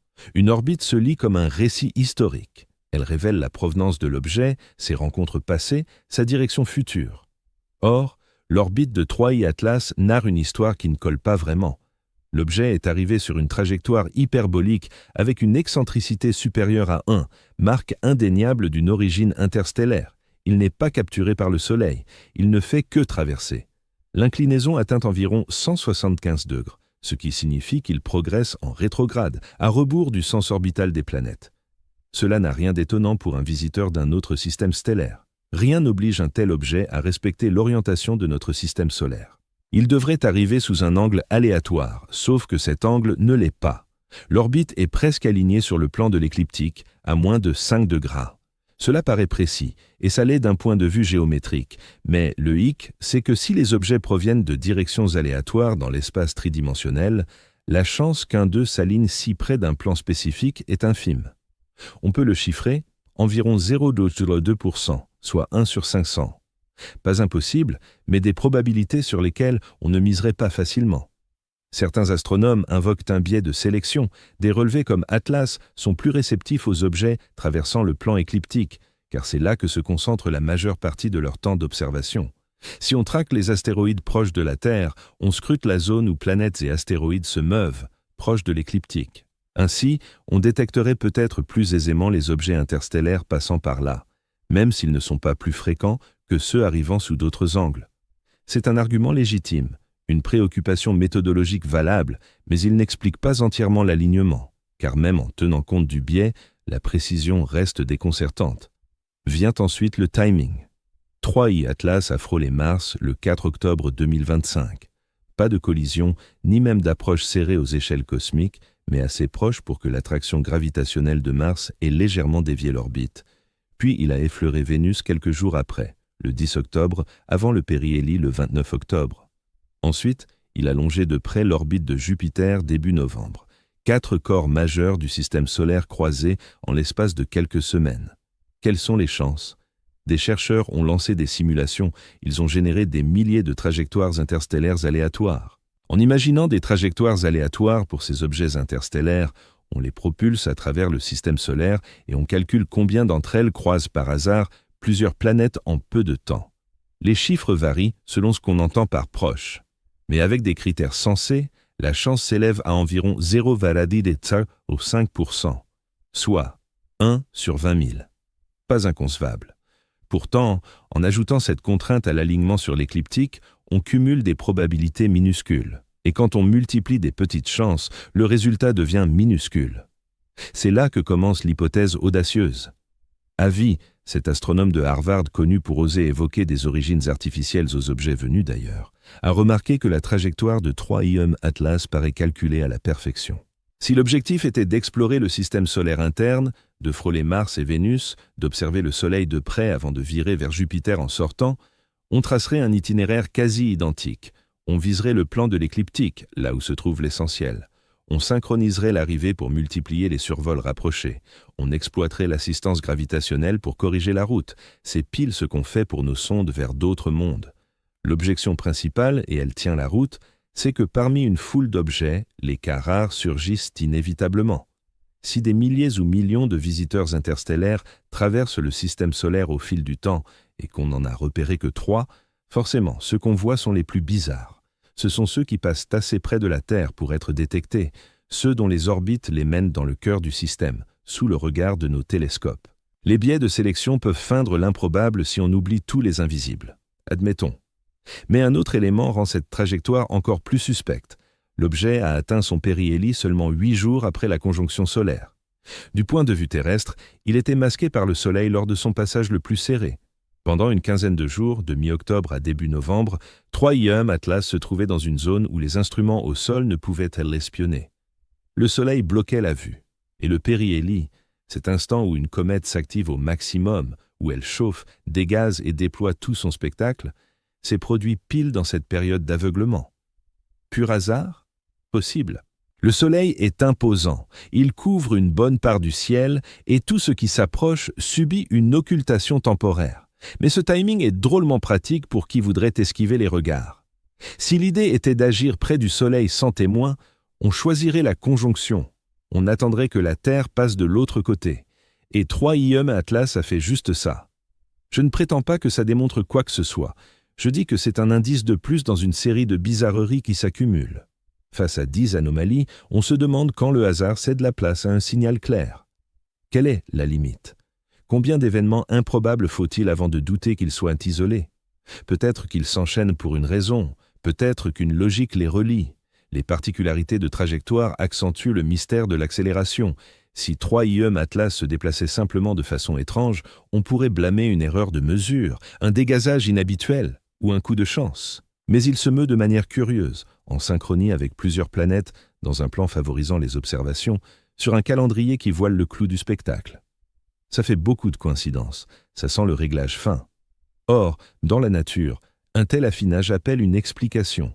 Soit un mécanisme de sélection qui regroupe ces traits, soit un concepteur qui les a choisis exprès, ce qui nous amène à la luminosité et au jet, ces aspects qui font ressembler cet objet à moins une comète ordinaire, et plus à une entité suivant un scénario distinct. 8e partie, jet de brillance face au Soleil et comportement en anti-queue. Les comètes s'illuminent en s'approchant du Soleil. C'est une règle quasi absolue. Plus on se rapproche de la source de chaleur, plus la glace se sublime. Plus on libère de matière, plus on renvoie de lumière solaire. La luminosité suit généralement une puissance de la distance au Soleil. Pour une comète classique, on anticipe un gain de 10 en éclat pour chaque diminution du rayon solaire. C'est prévisible, modélisable avec précision par les astronomes. 3IE. Atlas a ignoré la courbe. Il s'est illuminé plus vite que toute comète recensée. De août à octobre 2025, en route vers le périhélie, sa brillance photométrique a bondi de plusieurs magnitudes en quelques semaines. C'est fulgurant. Du genre d'éclat qu'on observe lors d'une désintégration quand le noyau se fissure et expose de la glace fraîche à la lumière du Soleil. Pourtant, rien n'indique de fragmentation. L'objet semble rester intact. Alors, qu'est-ce qui provoque cette augmentation soudaine de luminosité? Et voilà le plus étrange. La teinte a changé. Les comètes sont généralement rougeâtres, surtout près du Soleil, car la poussière domine la lumière réfléchie et cette poussière a tendance à être rouge. Silicates, composés organiques, oxydes de fer. Ces substances absorbent la lumière bleue et renvoient vers le rouge. Mais la comète 3 Atlas est devenue bleue, plus bleue que le Soleil lui-même. C'est complètement inversé. C'est l'exact opposé de ce qui est attendu. La lumière bleue implique une réflexion ou une émission dans les longueurs d'onde courtes, ce qui évoque soit des particules minuscules, soit un gaz très chaud, soit une propriété de surface qui privilégie le bleu au rouge. Une hypothèse est que la chevelure est dominée par du gaz plutôt que par de la poussière.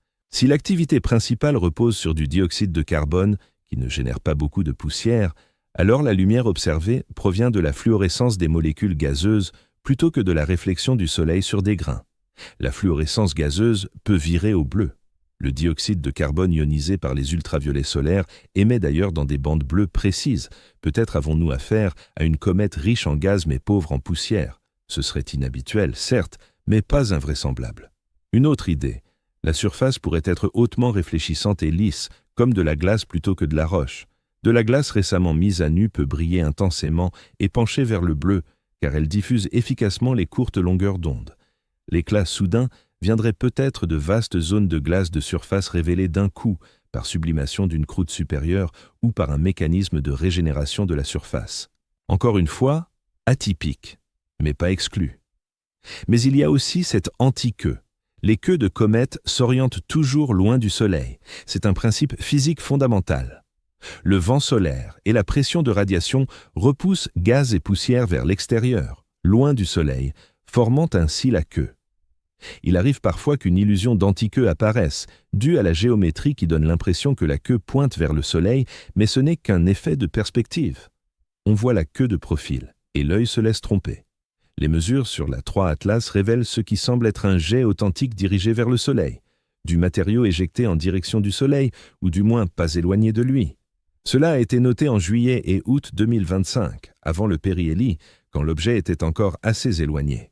Des jets qui ne s'alignent pas contre le Soleil sont rares, mais pas inédits. Ils peuvent survenir si le noyau tourne et que la zone active est mal placée, ou à cause d'un effet d'ombrage, ou si la vitesse d'éjection surmonte la pression de radiation. Mais ils restent exceptionnels, et cumulés aux autres bizarreries, ils renforcent l'idée que cet objet défie les normes. Réfléchissons donc à ce que ces données impliquent. Une flambée explosive de luminosité, une couleur bleue, des jets orientés vers le Soleil. Si on veut l'expliquer comme une comète naturelle, il faut cumuler des conditions particulières. Faible teneur en poussière, production gazeuse élevée, propriétés de surface inhabituelles, zones actives en positions étranges. C'est faisable. On peut concevoir un modèle qui colle, mais en forçant chaque paramètre à son maximum, en supposant des cas limites pour toutes les variables. On ajuste les faits, mais sans aisance. Si on le modélise comme un artefact intentionnel, utilisant une dégazage contrôlée pour la propulsion, les observations s'alignent mieux. On s'attendrait à des jets qui ignorent la géométrie cométaire classique, car ils ne dépendent pas du chauffage solaire. À des émissions gazeuses dominantes, la poussière étant inefficace et en visant à optimiser la poussée par unité de masse. À des variations rapides de brillance, dues à l'activation et désactivation des jets selon les besoins. À une coloration bleue, si le propergol est du dioxyde de carbone ou un autre volatile fluorescent dans le bleu. Chaque anomalie devient une décision de conception plutôt qu'un hasard naturel. Mais je le répète, modéliser comme artificiel ne le rend pas artificiel. Cela signifie juste que l'hypothèse artificielle cadre aussi bien, voire mieux, que l'hypothèse naturelle avec les données. En science, on ne retient pas l'hypothèse qui colle le mieux. On choisit celle qui génère des prédictions vérifiables et qui est la plus économique. Les origines naturelles sont plus économiques, car on sait que de tels objets existent. Les origines artificielles exigent l'existence de quelque chose qu'on n'a jamais prouvé, une intelligence extraterrestre capable d'envoyer des sondes sur des distances interstellaires. C'est une affirmation bien plus lourde, elle demande des preuves solides. Où nous mène cela? À un ensemble d'observations compatibles avec une comète naturelle atypique, mais aussi avec quelque chose de plus intentionnel. Pour trancher, il faut examiner la physique, mesurer l'accélération, comptabiliser toutes les forces et vérifier si les calculs tiennent la route. C'est ce qui nous amène à l'astrométrie, au lentillage et à l'explication alternative. Explication sur les raisons possibles de ce déplacement inhabituel de l'objet. Partie N. Astrométrie, lentilles gravitationnelles et hypothèses alternatives. L'astrométrie, c'est l'art de repérer la position des astres dans le ciel avec une précision hallucinante. On parle ici de localiser un objet distant de millions de kilomètres à moins d'une fraction de seconde d'arc. Pour donner une idée, une seconde d'arc équivaut à la taille d'une pièce de 25 centimes vue à 4 km de distance. Atteindre une telle exactitude exige des télescopes ultra stables, une calibration minutieuse et une analyse de données pointue. Mais une fois que tout est en place, l'astrométrie révèle non seulement l'emplacement d'un objet, mais aussi son mouvement. Et ce mouvement indique les influences qui s'exercent sur lui. Le Very Large Array d'Atacama, ou ALMA, figure parmi les outils les plus performants pour ce type d'observation. Il s'agit d'un ensemble de 66 antennes radio installées dans le désert chilien qui opèrent en tandem pour simuler un télescope de la taille d'une métropole. Quand ALMA a observé l'objet Atlas près de son périhélie, il a déterminé sa position par rapport aux étoiles et quasars en arrière-plan. Or, en comparant ces relevés à la position prévue d'après les modèles gravitationnels, on a noté un écart d'environ 4 secondes d'arc. C'est colossal en termes d'astrométrie. C'est un gouffre. Pourtant, avant de tirer des leçons hâtives, il faut examiner toutes les sources d'erreurs potentielles. Parmi les premières à vérifier, il y a la lentille gravitationnelle. Lorsque la lumière frôle un corps massif comme le Soleil, l'espace-temps se courbe et le rayon lumineux suit cette courbure. C'est la relativité générale à l'œuvre. Einstein l'avait anticipé, les éclipses solaires l'ont validé et aujourd'hui, c'est un pilier de l'astrophysique. Le degré de déviation varie selon la proximité de la lumière au Soleil et la masse de ce dernier. Pour un rayon effleurant le bord du Soleil, la déviation atteint environ 1,75 secondes d'arc. Plus la lumière passe loin, plus l'effet diminue en raison inverse de la distance. Ainsi, quand Atlas a frôlé le périhélie, toute lumière réfléchie par l'objet vers la Terre a été déviée par la gravité solaire. Cette distorsion a décalé la position apparente de l'objet. Reste à quantifier l'ampleur. Selon la formule classique, pour la configuration d'Atlas, la déviation s'élève à environ 0,27 secondes d'arc par degré d'angle séparant l'objet du Soleil. Au périhélie, l'objet était angularement très proche du Soleil. L'effet de lentille est donc notable, mais loin d'expliquer 4 secondes d'arc. Au mieux, une fraction de seconde d'arc. L'écart mesuré est 10 fois supérieur à ce que la lentille peut justifier. Et si c'était une erreur de mesure, les instruments mal étalonnés ou l'analyse défaillante? C'est plausible, bien sûr. L'astrométrie reste un défi. Des biais systématiques, des turbulences atmosphériques, des dérives instrumentales, toutes sortes de parasites peuvent s'infiltrer dans les données. Néanmoins, ALMA est un équipement de niveau professionnel. Les données ont été vérifiées et revérifiées, l'analyse soumise à l'examen des pairs. Si erreur il y a, elle est discrète. Or, les erreurs discrètes génèrent typiquement des incertitudes de fractions de seconde d'arc, pas des décalages de 4. Donc, si ce n'est ni la lentille, ni une faute de mesure, qu'est-ce qui reste? Une accélération non gravitationnelle, une force autre que la gravité qui pousse ou tire l'objet, modifiant sa trajectoire et se manifestant par un décalage positionnel. La candidate évidente pour cette force, c'est le dégazage. De la matière éjectée du noyau cométaire, créant une poussée qui altère l'orbite. Comme on l'a vu, le souci est que le dégazage nécessaire pour causer cet écart serait colossal, et on n'observe pas le nuage de débris attendu. Mais d'autres processus pourraient-ils entrer en jeu? Explorons-les. D'abord, la pression de radiation. La lumière solaire transporte de la quantité de mouvement. Quand les photons frappent une surface, ils exercent une force infime. Pour un objet très léger à grande étendue, comme une voile solaire, cette pression peut compter. Atlas pourrait-il être assez peu dense, ou avoir une surface effective assez vaste pour être accéléré par le rayonnement solaire? Les calculs ne plaident pas en faveur. Pour un noyau de plusieurs kilomètres en roche et glace, la force de radiation est négligeable face à la gravité. Il faudrait que l'objet ressemble à une fine feuille pour obtenir une accélération substantielle du Soleil seul. Et toutes les observations indiquent qu'Atlas est un corps solide, pas un voile diaphane. Ensuite, l'effet Yarkovsky. C'est une force de recul thermique qui impacte les petits astéroïdes. Le principe, la face exposée au Soleil chauffe, puis, par rotation, passe dans l'ombre et se refroidit en émettant du rayonnement infrarouge. Ce rayonnement emporte de la quantité de mouvement, générant une poussée minime. Sur de longues périodes, cela peut modifier l'orbite, mais l'effet Yarkovsky est franchement faible. Il agit sur des corps de taille astéroïde sur des millions d'années.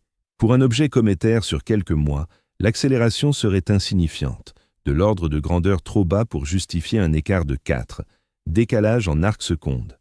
Troisièmement, les interactions avec le plasma. Le vent solaire consiste en un flux de particules chargées émanant du Soleil. Si un corps possède un champ magnétique ou s'il émet du gaz ionisé, des interactions électromagnétiques peuvent survenir entre cet objet et le vent solaire. Cela pourrait-il générer une force? Théoriquement, oui. En réalité, ces forces restent infimes, sauf si l'objet dispose d'un champ magnétique particulièrement puissant ou produit une quantité colossale de gaz ionisé. Rien n'indique que 3I Atlas est un champ magnétique et la production de gaz ionisé que nous détectons n'est pas exceptionnelle. Les interactions plasmiques ne semblent donc pas être la clé. Quatrièmement, une sorte de volatile exotique. Peut-être que l'objet renferme des glaces ultravolatiles, des substances qui se subliment à des températures extrêmement basses et qui éjectent des jets à des vitesses élevées. Par exemple, de la glace d'hydrogène ou de l'hélium.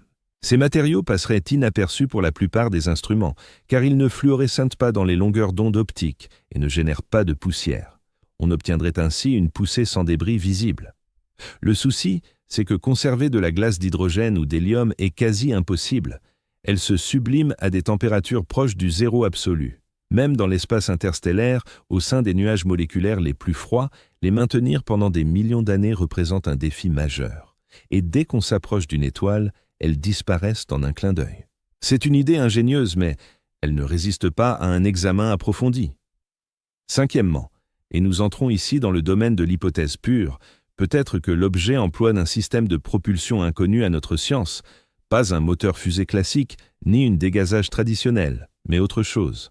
Une voile qui capture le vent solaire de manière plus efficace, un collecteur magnétique qui canalise les particules chargées pour les rejeter et créer une propulsion, ou un propulseur fondé sur des principes physiques encore non découverts. C'est la catégorie des incertitudes absolues. Ça ne satisfait pas, car ça n'apporte aucun mécanisme concret, mais c'est honnête. Ça admet, compte tenu des données, et faute d'explication naturelle cohérente, il faut envisager qu'un phénomène inédit se produit. Les observations de suivi en novembre et décembre visent à évaluer ces pistes. Si la pression de radiation ou les effets thermiques sont en cause, l'accélération devrait se poursuivre de façon prévisible. Si un dégazage était responsable, on devrait repérer le nuage de débris et relier la poussée à la perte de masse. Si c'est exotique, on pourrait détecter des signaux inattendus, émissions radio, champs magnétiques, anomalies de polarisation. Les résultats affineront les hypothèses. Mais si aucun mécanisme naturel ne colle, si l'accélération défie les lois physiques connues, là, la spéculation prend un tour sérieux. C'est le moment où surgit la question que personne n'ose formuler à voix haute, mais que tous se posent. Et si c'était intentionnel? Partie 10. Spéculation et hypothèse d'une intention délibérée. C'est le seuil que nous franchissons. Jusque-là, tout ce que j'ai exposé repose sur des observations, des mesures, des articles publiés. Étranges, certes, mais avérés. Désormais, explorons des scénarios plus audacieux, des idées spéculatives, non validées ni confirmées, mais suggérées par les faits. Si la spéculation vous dérange, je le conçois. La science se veut prudente, rigoureuse, dubitative.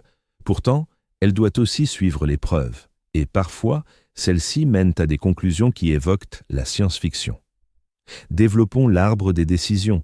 Si les observations de novembre et décembre révèlent un immense nuage de débris, si nous repérons les 5 milliards de tonnes de matière éjectée, alors le mystère est résolu.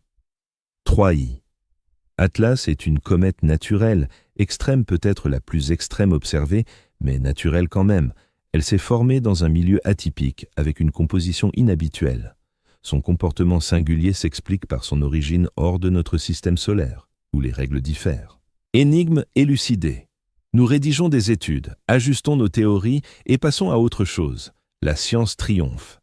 Mais si les données n'affichent pas ce nuage de débris, si l'accélération perdure sans perte de masse visible, alors un vrai casse-tête émerge. Un casse-tête qui nous oblige à examiner des voies qu'on préférerait ignorer. Variante 1. Nous commettons une erreur de mesure. Le décalage existe bel et bien, mais il ne provient pas d'une accélération. Peut-être un effet de parallaxe ou une géométrie d'observation, une anomalie instrumentale non identifiée. C'est l'hypothèse de l'erreur humaine. C'est gênant, mais courant. La science repose sur des humains, et les humains se trompent. Si c'est ça, on le découvrira tôt ou tard. Quelqu'un débusquera le défaut dans le logiciel ou le biais dans l'étalonnage, et on pourra tous nous détendre. Variante 2. Un processus naturel nous échappe. Une physique insolite, une chimie particulière, une interaction entre l'objet et son entourage qui génère une force sans débris observable. Peut-être des super-volatiles invisibles à nos outils, ou une exploitation de la pression radiative d'une manière qu'on n'imaginait pas féasible. Peut-être existe-t-il une nouvelle force ou un effet qui ne se manifeste que dans des circonstances précises. Voilà l'hypothèse de la nouvelle physique. C'est passionnant, mais cela nous oblige à élargir nos théories. Cela implique de rédiger de nouveaux manuels. Cela signifie reconnaître que l'univers est plus étrange que ce que nos modèles prévoient. L'option 3.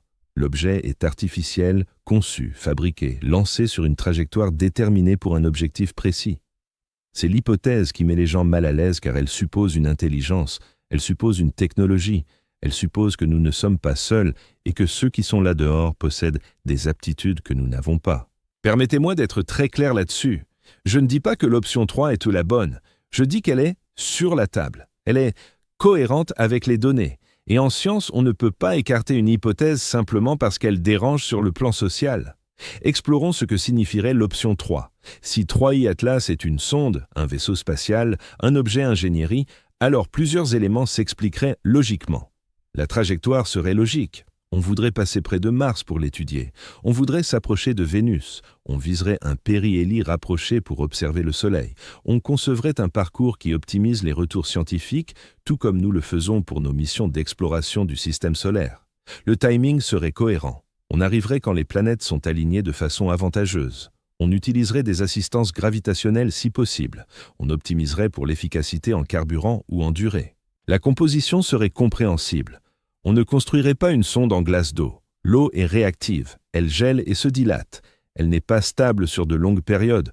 On emploierait des matériaux résistants aux variations de température et aux radiations. La glace de dioxyde de carbone n'est pas un mauvais choix pour un propergol, car elle reste stable au froid et sublime proprement quand elle est chauffée. Les alliages de nickel sont des matériaux standards en aérospatial. La faible teneur en eau, les ratios inhabituels de métaux, ces aspects correspondent mieux à une conception technique qu'à une formation naturelle. L'accélération serait explicable.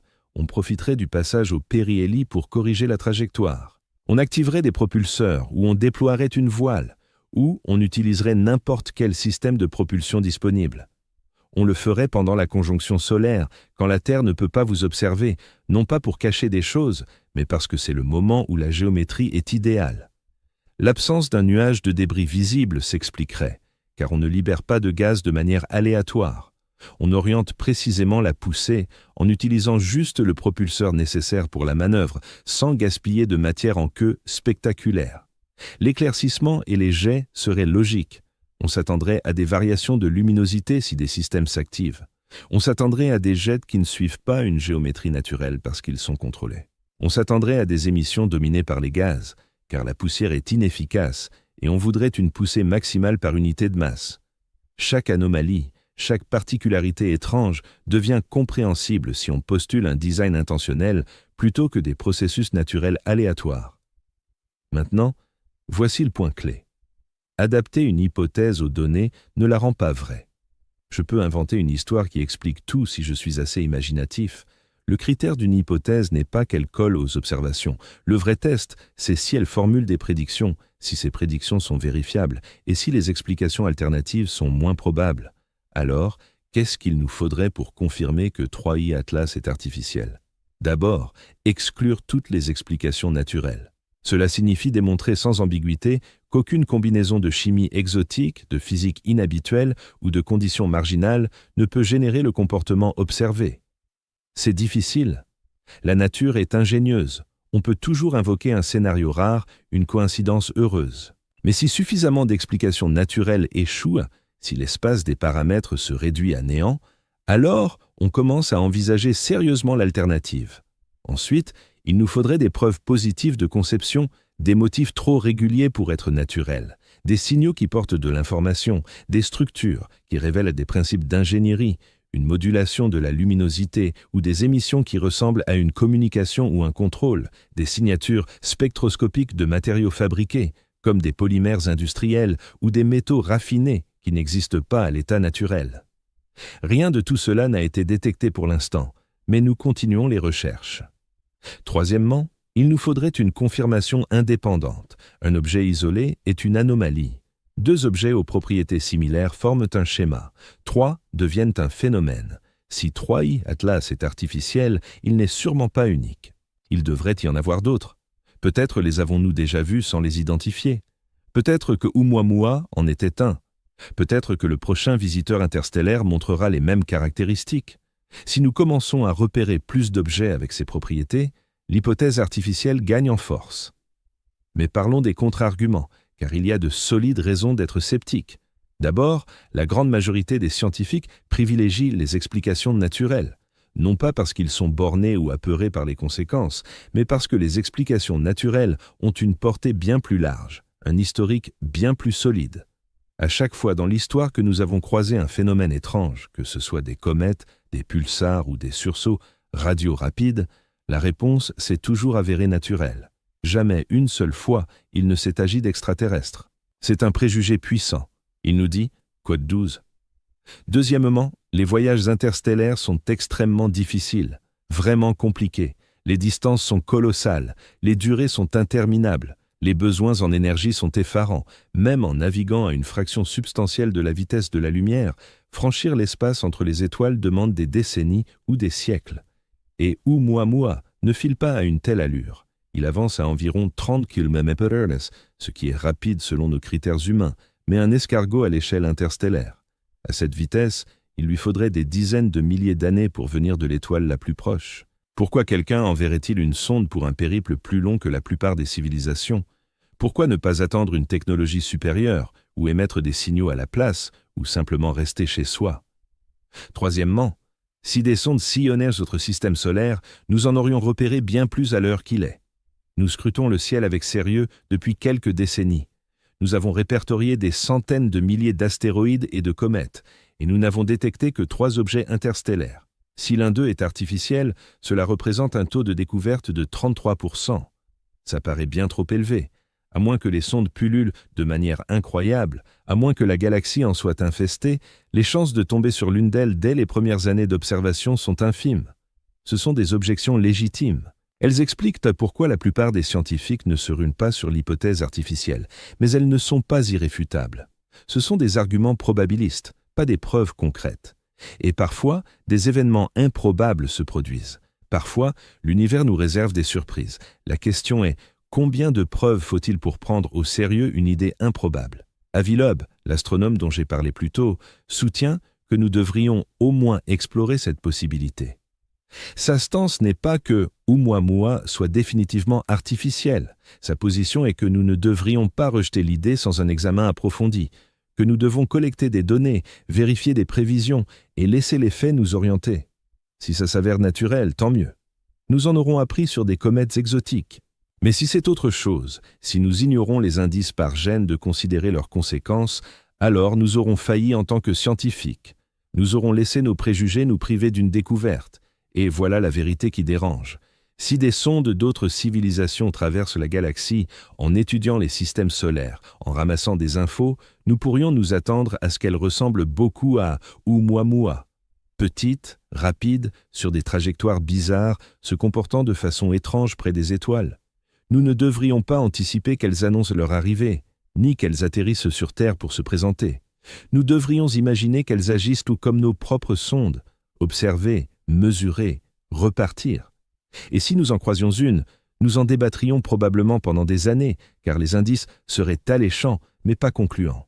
Assez ambigus pour que les sceptiques restent dubitatifs et les convaincus continuent d'être captivés. C'est notre situation actuelle, c'est l'état des lieux. La 10e anomalie, l'accélération sans débris, est la pierre angulaire. Si elle se confirme, si décembre n'apporte aucun nuage de débris, alors l'hypothèse artificielle passe du statut de spéculation marginale à une considération sérieuse.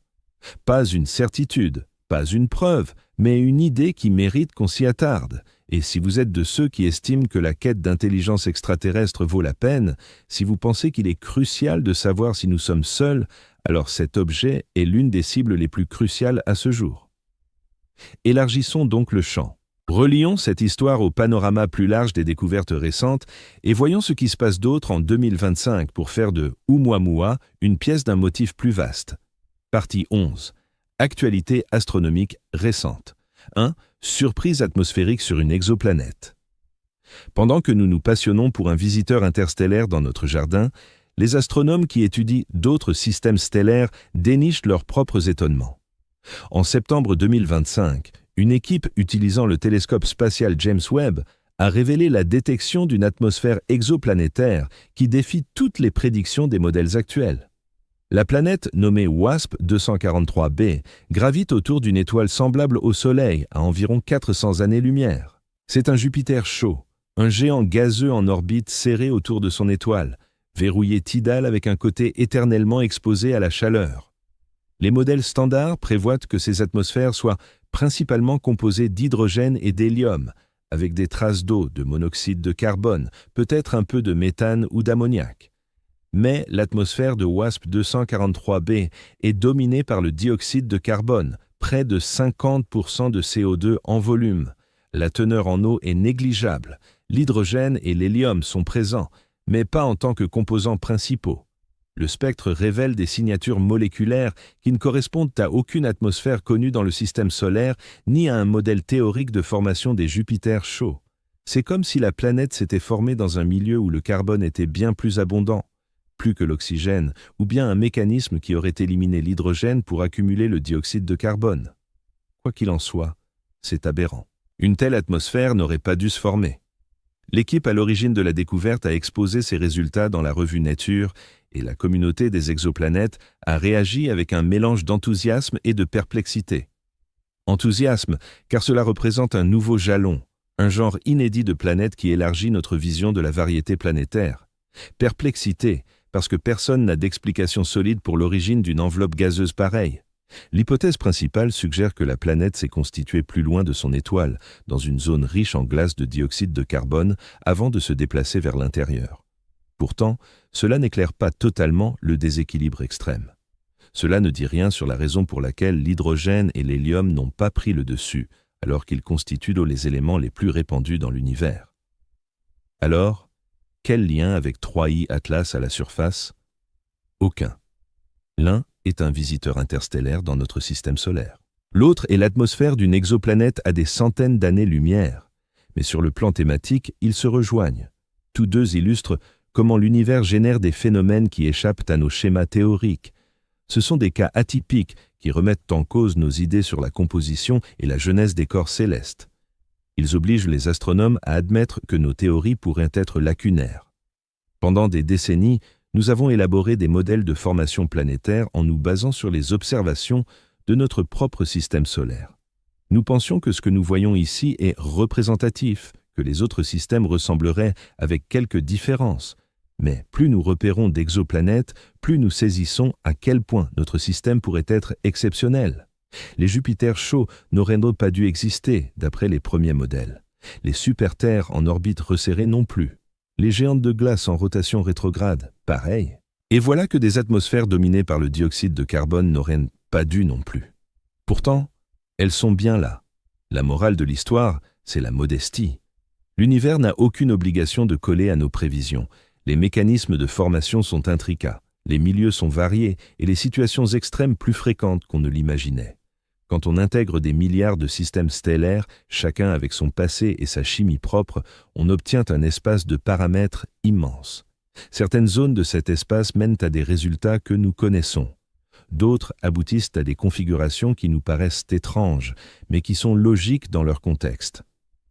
Du coup, face à 3I Atlas, avec sa composition riche en dioxyde de carbone qui nous laisse perplexes, peut-être qu'on ne devrait pas s'étonner. Peut-être que de tels objets pullulent dans certains environnements stellaires, ceux-là même qui génèrent des atmosphères exoplanétaires bizarres. Peut-être que la coïncidence de dénicher un objet interstellaire insolite et une atmosphère exoplanétaire anormale la même année n'en est pas une, mais un indice. Un indice qui indique que le cosmos réserve plus de surprises que ce qu'on avait prévu. Cela ne veut pas dire que 3I Atlas est naturel, ça ne tranche rien dans un sens ou l'autre. Mais ça donne du recul. Ça nous rappelle que l'étrangeté devient la règle en astronomie, que chaque nouvel outil, chaque nouvelle enquête révèle des éléments qui contredisent les manuels, et que notre étonnement devant les caractéristiques de 3I Atlas devrait être nuancé par la conscience que l'univers regorge d'imprévus. Certains naturels, d'autres peut-être pas. La seule manière de trancher, c'est de continuer à observer, à quantifier, à vérifier. Et à propos de vérification, un autre domaine a connu des avancées en 2025, celui de la physique fondamentale, où les chercheurs exploitent l'univers comme un labo pour sonder les frontières de nos théories. Partie 12, actualité récente en physique, épreuve de la relativité générale, progrès en lentilles gravitationnelles. En mars 2025, une équipe de physiciens a dévoilé les résultats d'une expérience de lentilles solaires atteignant une précision inégalée. Grâce à un réseau de télescopes déployés sur Terre, ils ont calculé la déviation de la lumière stellaire frôlant le Soleil lors d'une éclipse partielle. La méthode ressemble à celle employée en 1919 pour valider la théorie de la relativité générale d'Einstein. Mais avec les instruments actuels et l'analyse de données modernes, la finesse est améliorée de milliers de fois. Le verdict, la relativité générale résiste à une précision d'une partie sur 10 millions, la déviation observée colle pile à la prédiction d'Einstein. Pas d'écart, pas d'anomalie, pas de signe de gravité modifié ou de dimension supplémentaire, ni aucune des alternatives exotiques imaginées par les théoriciens au fil des ans. Le Soleil courbe l'espace-temps précisément comme prévu. L'univers, du moins dans ce secteur et ses circonstances, respecte les lois. Ça pourrait sembler fade. Des scientifiques confirment ce qu'on savait déjà vrai. Mais c'est en réalité profond, car chaque épreuve de la relativité générale offre à la théorie l'occasion de s'effondrer. Chaque mesure risque de fissurer les bases. Le fait que la relativité générale passe ses tests, décennie après décennie, avec une précision croissante, nous dit que quelle que soit la théorie ultime de la gravité quantique, elle devra se ramener à la relativité générale dans cette catégorie. Limite classique. Einstein a saisi quelque chose de fondamental sur la nature de l'espace-temps. Mais c'est là que cela rejoint 3I Atlas. L'une des premières études de la trajectoire de l'objet a souligné que la lentille gravitationnelle due au Soleil devrait décaler sa position apparente d'une quantité modeste mais quantifiable. La formule est simple. L'angle de déviation équivaut à 4 fois la constante gravitationnelle multipliée par la masse du Soleil, le tout divisé par le carré de la vitesse de la lumière et le paramètre d'impact géométrique. Pour 3i Atlas au périhélie, la déviation par lentille gravitationnelle prévue est d'environ 0,27 arcs-secondes par degré de séparation angulaire du centre du Soleil. C'est faible, mais pas nul, et bien inférieur au décalage observé de 4 arcs-secondes, ce qui implique que la lentille ne peut pas justifier l'anomalie positionnelle. Le décalage est authentique. Il provient d'une cause autre que la courbure de l'espace-temps proche du Soleil, que ce soit une accélération non gravitationnelle, une erreur de mesure ou un phénomène inédit, mais pas la lentille. Cela compte beaucoup, car cela écarte une hypothèse potentielle. Cela resserre les options et offre un cas d'étude. Si le mouvement de 3i Atlas est véritablement anormal, si l'accélération est confirmée, nous tenons une chance rare d'éprouver la physique avec un visiteur interstellaire. Nous pouvons évaluer l'impact de la gravité sur un corps extérieur à notre système solaire. Nous pouvons vérifier si la constante gravitationnelle s'applique identiquement à la matière interstellaire qu'à celle du système solaire. Nous pouvons traquer de légers écarts signalant une physique novatrice. Jusqu'ici, rien de tel. La déviation gravitationnelle colle aux prévisions. L'orbite respecte la mécanique newtonienne avec les ajustements relativistes, pile comme attendu, hormis la composante non gravitationnelle, ce qui signifie que la source de l'accélération n'est pas un effondrement de la gravité. C'est autre chose. Cela soulève un aspect philosophique captivant. Nous évoluons dans un cosmos régi par des lois. Ces lois, autant que nous le discernons, sont universelles. Elles opèrent de manière identique partout et toujours. La gravité terrestre équivaut à celle près d'un quasar lointain. La vitesse de la lumière reste fixe, que l'on soit en labo ou dans l'espace intergalactique. Cette universalité forme un pilier de la physique, elle explique nos prévisions fiables, nos sondes envoyées vers d'autres mondes qui atterrissent là où calculées. Et si les lois n'étaient pas universelles? Et s'il existait des zones spatiales, des formes de matière ou des contextes où les règles varient? Et si des objets interstellaires issus de milieux spécifiques se comportaient autrement, formés sous des régimes physiques distincts? Ça évoque la science-fiction, mais c'est vérifiable. On compare des objets d'origine variée pour voir s'ils adhèrent aux mêmes équations. Pour l'instant, oui. 3i Atlas, avec toutes ses bizarreries, respecte encore la gravité, la conservation de la quantité de mouvement, du moins au sens où une accélération requiert une force. La question reste, quelle est cette force? Les observations de décembre devraient éclaircir cela. Soit on détectera le nuage de débris et on validera l'outgassing comme mécanisme, soit non, et il faudra explorer des pistes plus troublantes. Mais, quelle que soit la réponse, elle sera bornée par les lois physiques connues. Sauf si ces lois s'avèrent lacunaires, ce qui serait, à sa manière, plus exaltant que de dénicher une sonde extraterrestre. Changeons de cap pour aborder la technologie humaine. Car pendant qu'on scrute les visiteurs interstellaires, nous devenons nous-mêmes une civilisation interstellaire. Les similitudes sont frappantes. Partie 13. Actualité récente en technologie spatiale. Vaisseaux commerciaux frôleurs de soleil, propulsion par voile solaire. En août 2025, une entreprise privée spatiale nommée Elodine a réussi une démonstration d'un vaisseau à voile solaire effleurant le Soleil à moins de 10 millions de kilomètres. La mission, baptisée Projet Icar 2, employait une voile réfléchissante de 50 trimètres de diamètre pour capter la pression de radiation solaire. À l'approche du Soleil, l'intensité lumineuse croissait et la voile absorbait cet élan, propulsant la sonde au-delà de 100 km/h. C'est rapide. C'est une portion notable de la vitesse de libération du système solaire. L'objectif était de valider des idées de propulsion pour de futures sondes interstellaires. Le principe est basique. Exploiter le Soleil comme rampe de lancement. S'approcher, déplier la voile, saisir le rayonnement puissant et filer en élan. Pas de fusée, pas de carburant, juste des photons et de la physique. C'est raffiné, efficace et fonctionnel. Le projet Icar 2 file désormais sur une trajectoire l'emportant hors du système solaire, devenant le 5e objet interstellaire humain après Voyager 1, Voyager 2, Pioneer 10 et New Horizons. La mission a suscité un vif enthousiasme dans le milieu spatial. Elle a prouvé la faisabilité des voiles solaires pour l'exploration profonde. Elle a montré qu'on atteint des vitesses élevées sans trimballer d'énormes réserves de propergol.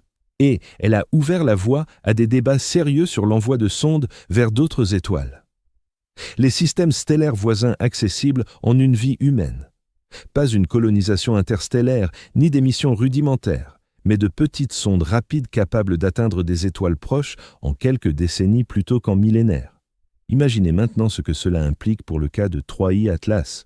Nous mettons au point des technologies pour lancer des objets sur des trajectoires frôlant le Soleil, y acquérant de la vitesse avant de filer vers l'espace interstellaire. Du point de vue d'un observateur extérieur, ces objets ressembleraient énormément à des comètes. Ils s'approcheraient du Soleil, s'illumineraient grâce à la lumière solaire réfléchie, subiriant une accélération près du périhélie via des voiles ou des propulseurs à réaction. Et si l'on ignorait leur origine artificielle, si l'on ne les percevait que comme des corps faibles sur des orbites hyperboliques, on pourrait les ranger parmi les comètes atypiques. L'analogie n'est pas parfaite. Le projet Icare 2 repose sur une voile fine, pas un corps solide. Il n'a ni noyau, ni chevelure, ni ces traits typiques des comètes, mais le concept est proche. C'est un engin exploitant l'énergie solaire pour modifier sa course. Et si nous y parvenons en 2025 avec nos moyens limités, que ferait une civilisation plus évoluée? À quoi pourraient ressembler ces sondes? Peut-être combinerait-elle voile et dégazage, peut-être transporterait-elle un propergol comme de la glace de dioxyde de carbone, servant à la fois de dissipateur thermique et de carburant pour propulsion. Peut-être recouvrirait-elle ces engins de matériaux réfléchissant la lumière de façon inhabituelle, générant des signatures de polarisation étrangères aux objets naturels. Peut-être tracerait-elle des parcours optimisés avec des assistances gravitationnelles et des impulsions précises pour multiplier les survols de planètes intrigantes. En bref, elle pourrait concevoir quelque chose qui évoque fortement 3I Atlas. Cela ne démontre rien de sûr, mais ça montre que l'hypothèse artificielle n'est pas farfelue. Elle ne demande ni magie ni physique impossible. Elle exige juste des avancées un peu au-delà de nos capacités actuelles. Et si nous avons progressé ainsi en quelques millénaires de civilisation, représentez-vous ce qu'une société 1 million d'années plus avancée pourrait accomplir. L'écart entre nous et elle surpasserait celui séparant l'humanité des bactéries. Leurs sondes pourraient être si raffinées, si perfectionnées, qu'elles se fondraient presque dans la nature, hormis de légères irrégularités. Une accélération excessive, une composition anormale, des trajectoires trop opportunes. Le projet Icare 2 illustre aussi que les manœuvres de frôlement solaire entrent dans le domaine courant. Ce n'est plus de la science-fiction, c'est de l'ingénierie pure.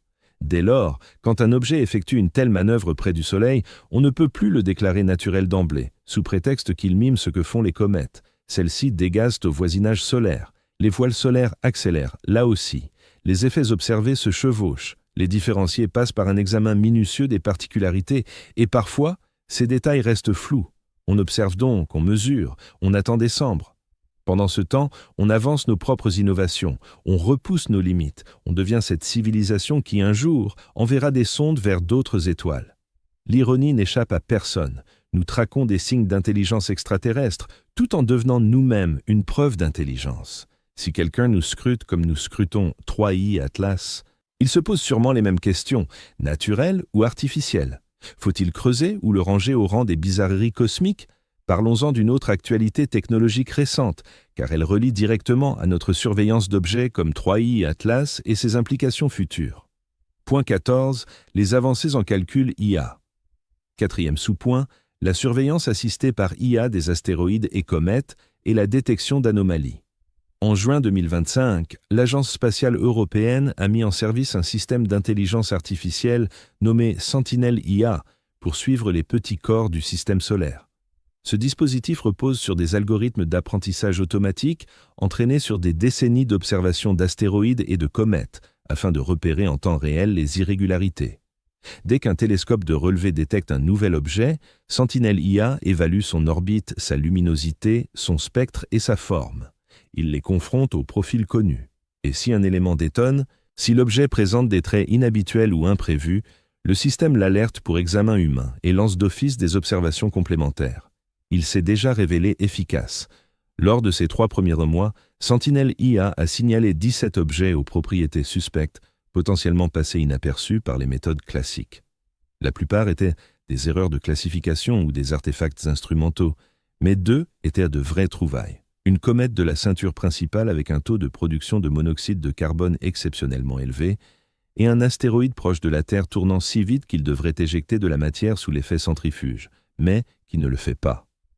L'idée générale, c'est que nous entrons dans une ère là où la détection d'anomalies est désormais automatisée. On ne compte plus sur les humains pour repérer les bizarreries. On forme des machines à s'en charger à notre place. Et ces machines excellent dans ce domaine parce qu'elles n'ont pas de préjugés. Elles ne présument pas que les phénomènes doivent avoir une apparence particulière. Elles se contentent d'analyser les données face aux modèles et d'identifier les écarts. Si un corps se déplace plus vite que prévu, l'algorithme le signale. Si la composition semble anormale, l'algorithme le repère. Si la trajectoire paraît improbable, l'algorithme le détecte. Appliquons cela à 3i Atlas. Cet objet a été repéré par un relevé classique au Chili, mais bon nombre de ses particularités ont été mises en évidence par des outils automatisés. L'orbite atypique a été remarquée sur le champ, car un logiciel a modélisé la trajectoire et révélé son caractère hyperbolique. Les irrégularités de composition ont été signalées lorsque des pipelines spectroscopiques ont confronté les observations au modèle standard de comète, révélant d'importants résidus. La flambée de luminosité a été captée parce que la surveillance photométrique a observé un écart par rapport à la courbe de lumière attendue. Rien de tout cela n'a exigé un astronome collé à un télescope en train de s'exclamer « C'est étrange !» La machine l'a indiqué en premier. Voilà le avenir de l'étude des petits corps célestes. Des grands relevés comme l'Observatoire Rubin, qui entrera en service sous peu, vont identifier des millions d'objets. Les humains ne pourront pas tous les examiner. Il nous faut l'IA. Il nous faut des systèmes capables de trier les données, de dénicher les cas atypiques et de les classer pour des analyses ultérieures.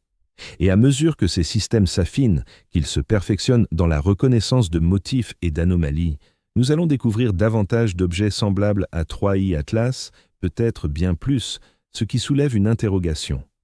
3i Atlas est-il exceptionnel? Ou n'est-ce que le premier d'une longue série de visiteurs interstellaires que nos outils nous permettront enfin de détecter? Les 3 objets interstellaires que nous connaissons, Oumuamua, Borisov et 3i Atlas, ont tous été découverts au cours des 8 dernières années. Cela donne un rythme de détection d'environ 1 tous les 3 ans. Mais ces taux varient selon la sensibilité des relevés. À mesure que nos télescopes s'améliorent et que nos algorithmes gagnent en intelligence, nous repérerons des objets plus faibles, plus éloignés, sur des orbites moins commodes.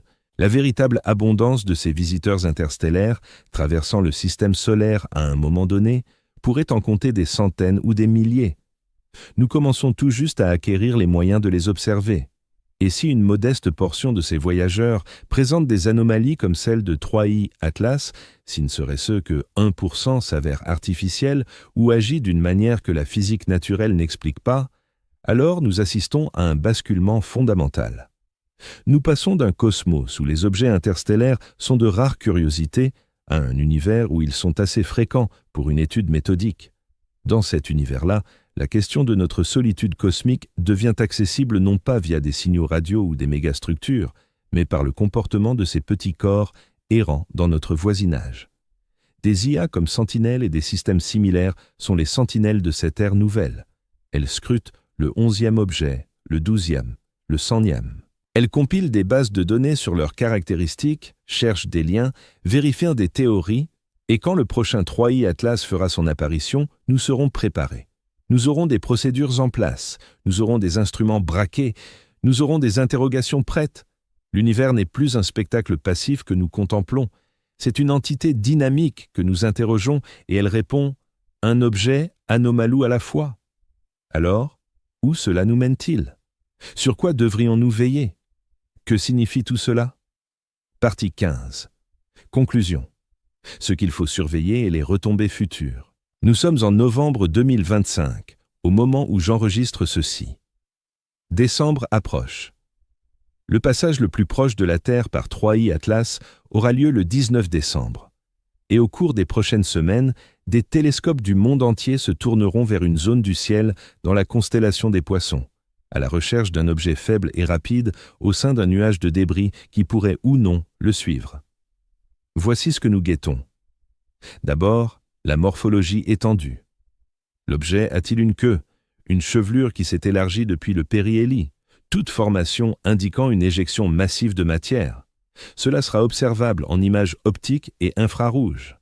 Hubble, JWST et des télescopes au sol équipés d'optiques adaptatives captureront tous des clichés. S'il y a un nuage de débris, nous le verrons. Il apparaîtra comme une lueur diffuse, peut-être avec des filaments ou des jets, peut-être avec des morceaux. La morphologie nous indiquera si le dégazage était homogène ou localisé, si l'objet reste entier ou se disloque. Ensuite, la photométrie. La luminosité a-t-elle varié comme on l'attendrait pour une comète perdant des milliards de tonnes de matière?